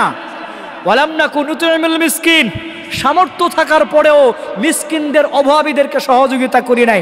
বলেন 2 নম্বর কারণ কি? সামর্থ্য থাকার পরেও মিসকিন অসহায়দের সহযোগিতা করি নাই। ওয়া কুন্না নাকুদু মাল খায়দিন, 3 নম্বর, ইসলামের যারা বিরোধিতা করেছে, আলেমদেরকে যারা নির্যাতন করেছে, নবীদের নামে যারা মিথ্যা মামলা দায়ের করেছে, নবীদেরকে ব্যঙ্গাত্মক কার্টুন নির্মাণ করেছে, যারা ওই সত্যের বিরুদ্ধে অবস্থানকারীদেরকে আমরা কোনো না কোনোভাবে সহযোগিতা করেছি। ওয়া কুন্না নুকাজ্জিবু বিয়াউমিদ্দিন, 4 নম্বরে বলবে এই যে বিচার হলো, জান্নাতে দিল জাহান্নামে দিল, বিচারের সিস্টেমকে মিথ্যা মনে করেছিলাম।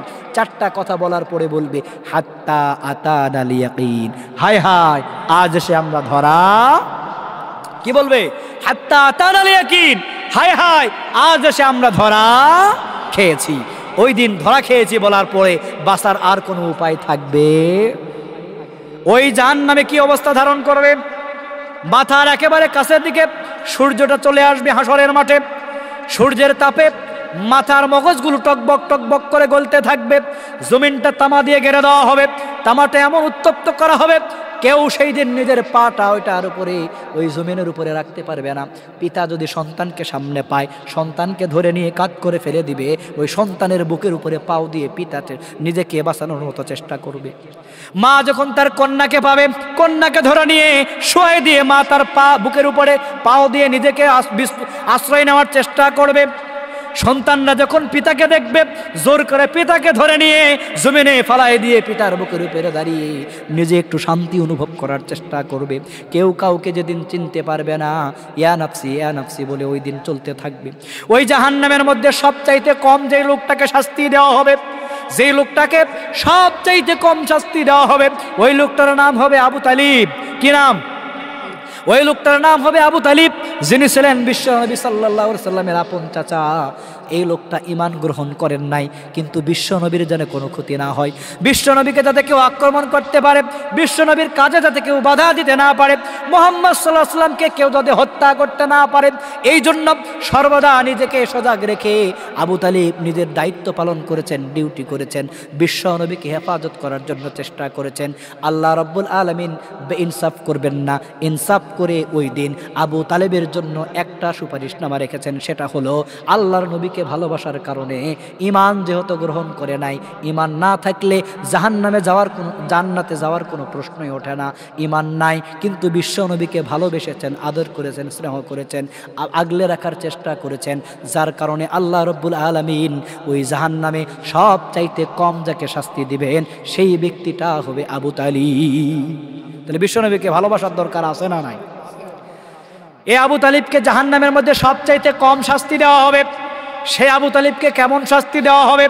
আবু তালিবের পায়ে এমন এক ধরনের স্যান্ডেল পরিয়ে দেওয়া হবে, এমন এক ধরনের জুতা পরিয়ে দেওয়া হবে, যেই জুতাটাকে এমনভাবে উত্তপ্ত করা হবে, পায়ের তালুতে থাকার পরেও, পায়ের নিচে থাকার পরেও ওই জুতার উত্তপ্ততার কারণে, জুতার তাপের কারণে, ওই স্যান্ডেলের উত্তপ্ততার কারণে, আবু তালিবের ওই স্যান্ডেল পরার কারণে পায়ের এই মাংসগুলো গলে গলে খসে পড়ে যাবে, হাড় হাড্ডিগুলো চূর্ণ বিচূর্ণ হয়ে আবু তালিবের পায়ের তলে থাকা ওই জুতার তাপে শরীরের মাংস আর হাড্ডিগুলো আলাদা হয়ে যাবে। মাথার মধ্যে যে মগজটা আছে, জুতার পায়ের নিচে থাকা ওই জুতার তাপের কারণে মাথার মগজগুলো আবু তালিবের মাথা থেকে টকবক টকবক করে গলতে গলতে জমিনের মধ্যে পড়ে যাবে।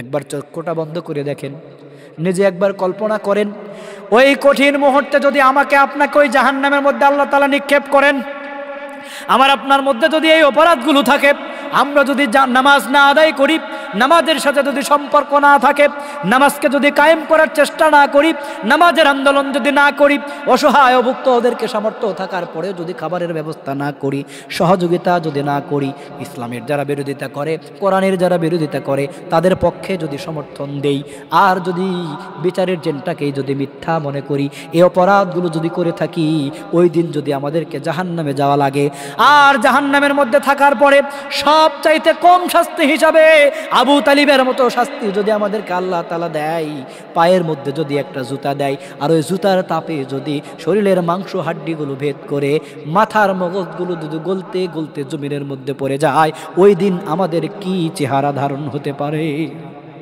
হাত্তা তানাল ইয়াকিন, হায় হায়, আজ আমরা ধরা খেয়েছি। চিৎকার করে করে বারবার আমরা ওই কথা বলবো, হাত্তা তানাল ইয়াকিন, হায় হায়, আজ আমরা ধরা খেয়েছি। কিন্তু এই জাহান্নামে নিক্ষিপ্ত হওয়ার পরে ধরা খেয়েছি বলে আর বাঁচার কোনো অপশন থাকবে না। জোরে বলেন ঠিক কিনা? কিন্তু এই দুনিয়ায় এখন আমাদের বাঁচার সুযোগ আছে না নাই? আমি একদম শেষ করে দিচ্ছি, আমার আলোচনা একেবারে প্রায় শেষ, আর 5-7 মিনিটের মধ্যেই শেষ করে দিব।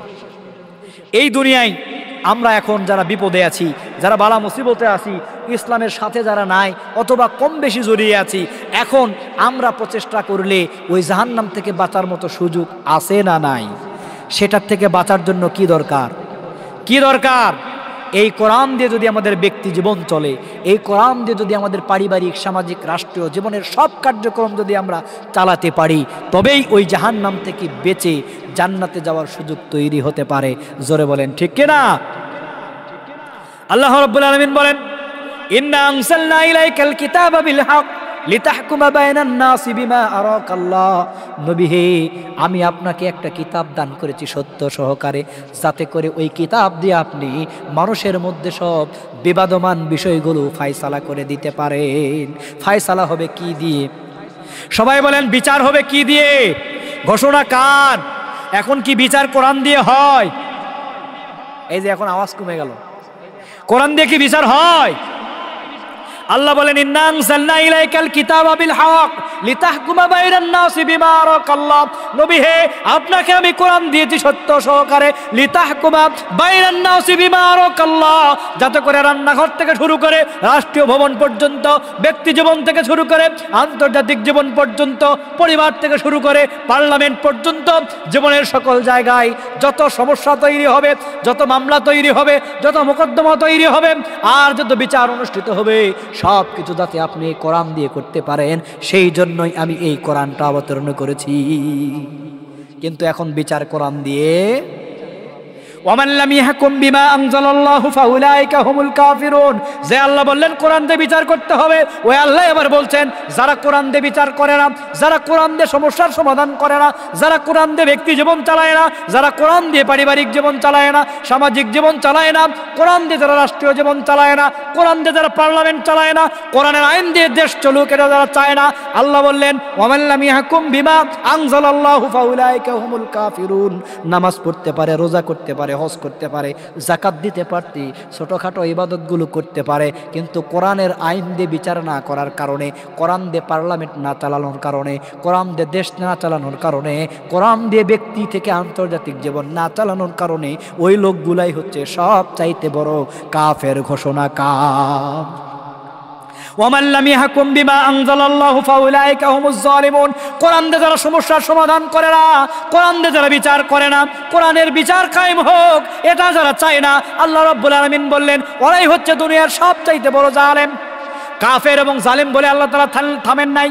পরের আয়াতে আল্লাহ রাব্বুল আলামিন আবার বলছেন ওয়ামান লাম ইয়াহকুম বিমা আনজালাল্লাহু ফাউলাইকা হুমুল ফাসিকুন। কোরআন দিয়ে যারা বিচার করে না, কোরআনের বিচার ব্যবস্থা যারা কায়েম করতে চায় না, কোরআন দিয়ে দেশ রাষ্ট্র সংবিধান চলুক এটা যারা চায় না, ওরাই হচ্ছে সব চাইতে বড় ফাসিক ঘোষণাকার। এখন একটু জোরে সোরে বলেন এই কোরআনের পক্ষে থাকার দরকার আছে না নাই? এই কোরআনের পক্ষে থাকার দরকার আছে না নাই? কোরআন দিয়ে পার্লামেন্ট চালানোর দরকার আছে না নাই? কোরআন দিয়ে রাষ্ট্রীয় ভবন চলার দরকার আছে না নাই? কোরআন দিয়ে গণভবন চলার দরকার আছে না নাই? ব্যক্তি জীবন থেকে শুরু করে পারিবারিক জীবন, সামাজিক জীবন, রাষ্ট্রীয় জীবন, আন্তর্জাতিক জীবন, জীবনের সব ক্ষেত্রে একটা কিতাব দিয়ে সব আইন চালাতে হবে, তার নাম হচ্ছে আল কোরআন। এই কোরআন দিয়ে যারা জীবনের সব বিচার করবে, মামলা যারা সমাধান করবে, মোকদ্দমা যারা পরিচালনা করবে, সমস্যা যারা সমাধান করবে, পার্লামেন্টে যারা কোরআনের আইন চালু করবে, সংবিধানের মধ্যে যারা কোরআনটাকে ঢুকে দিবে, রাষ্ট্রীয় ভবনটা যারা কোরআন দিয়ে পরিচালনা করবে, আল্লাহ রব্বুল আলামিন পরকালীন জীবনে তাদেরকে মুক্তি দান করবেন। আর যারা কোরআন দিয়ে এই সব কিছু পরিচালনা করবে না, আল্লাহর ঘোষণা ওরাই কাফের, ওরাই জালিম, ওরাই ফাসিক। জোরে বলেন ঠিক কিনা?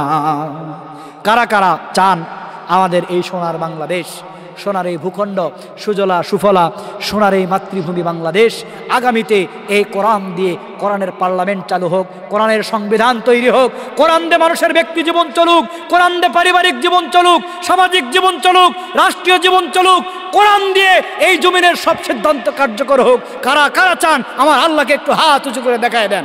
নারায়ে তাকবীর, নারায়ে তাকবীর। আল কোরআনের আলো, আল হাদিসের আলো, তোমার নেতা আমার নেতা, নারায়ে তাকবীর। আলহামদুলিল্লাহ, হাত নামান। এতক্ষণ পর্যন্ত বেশ কয়েকটি ছোট ছোট বিষয় আমি আপনাদের সামনে উপস্থাপন করার চেষ্টা করেছি।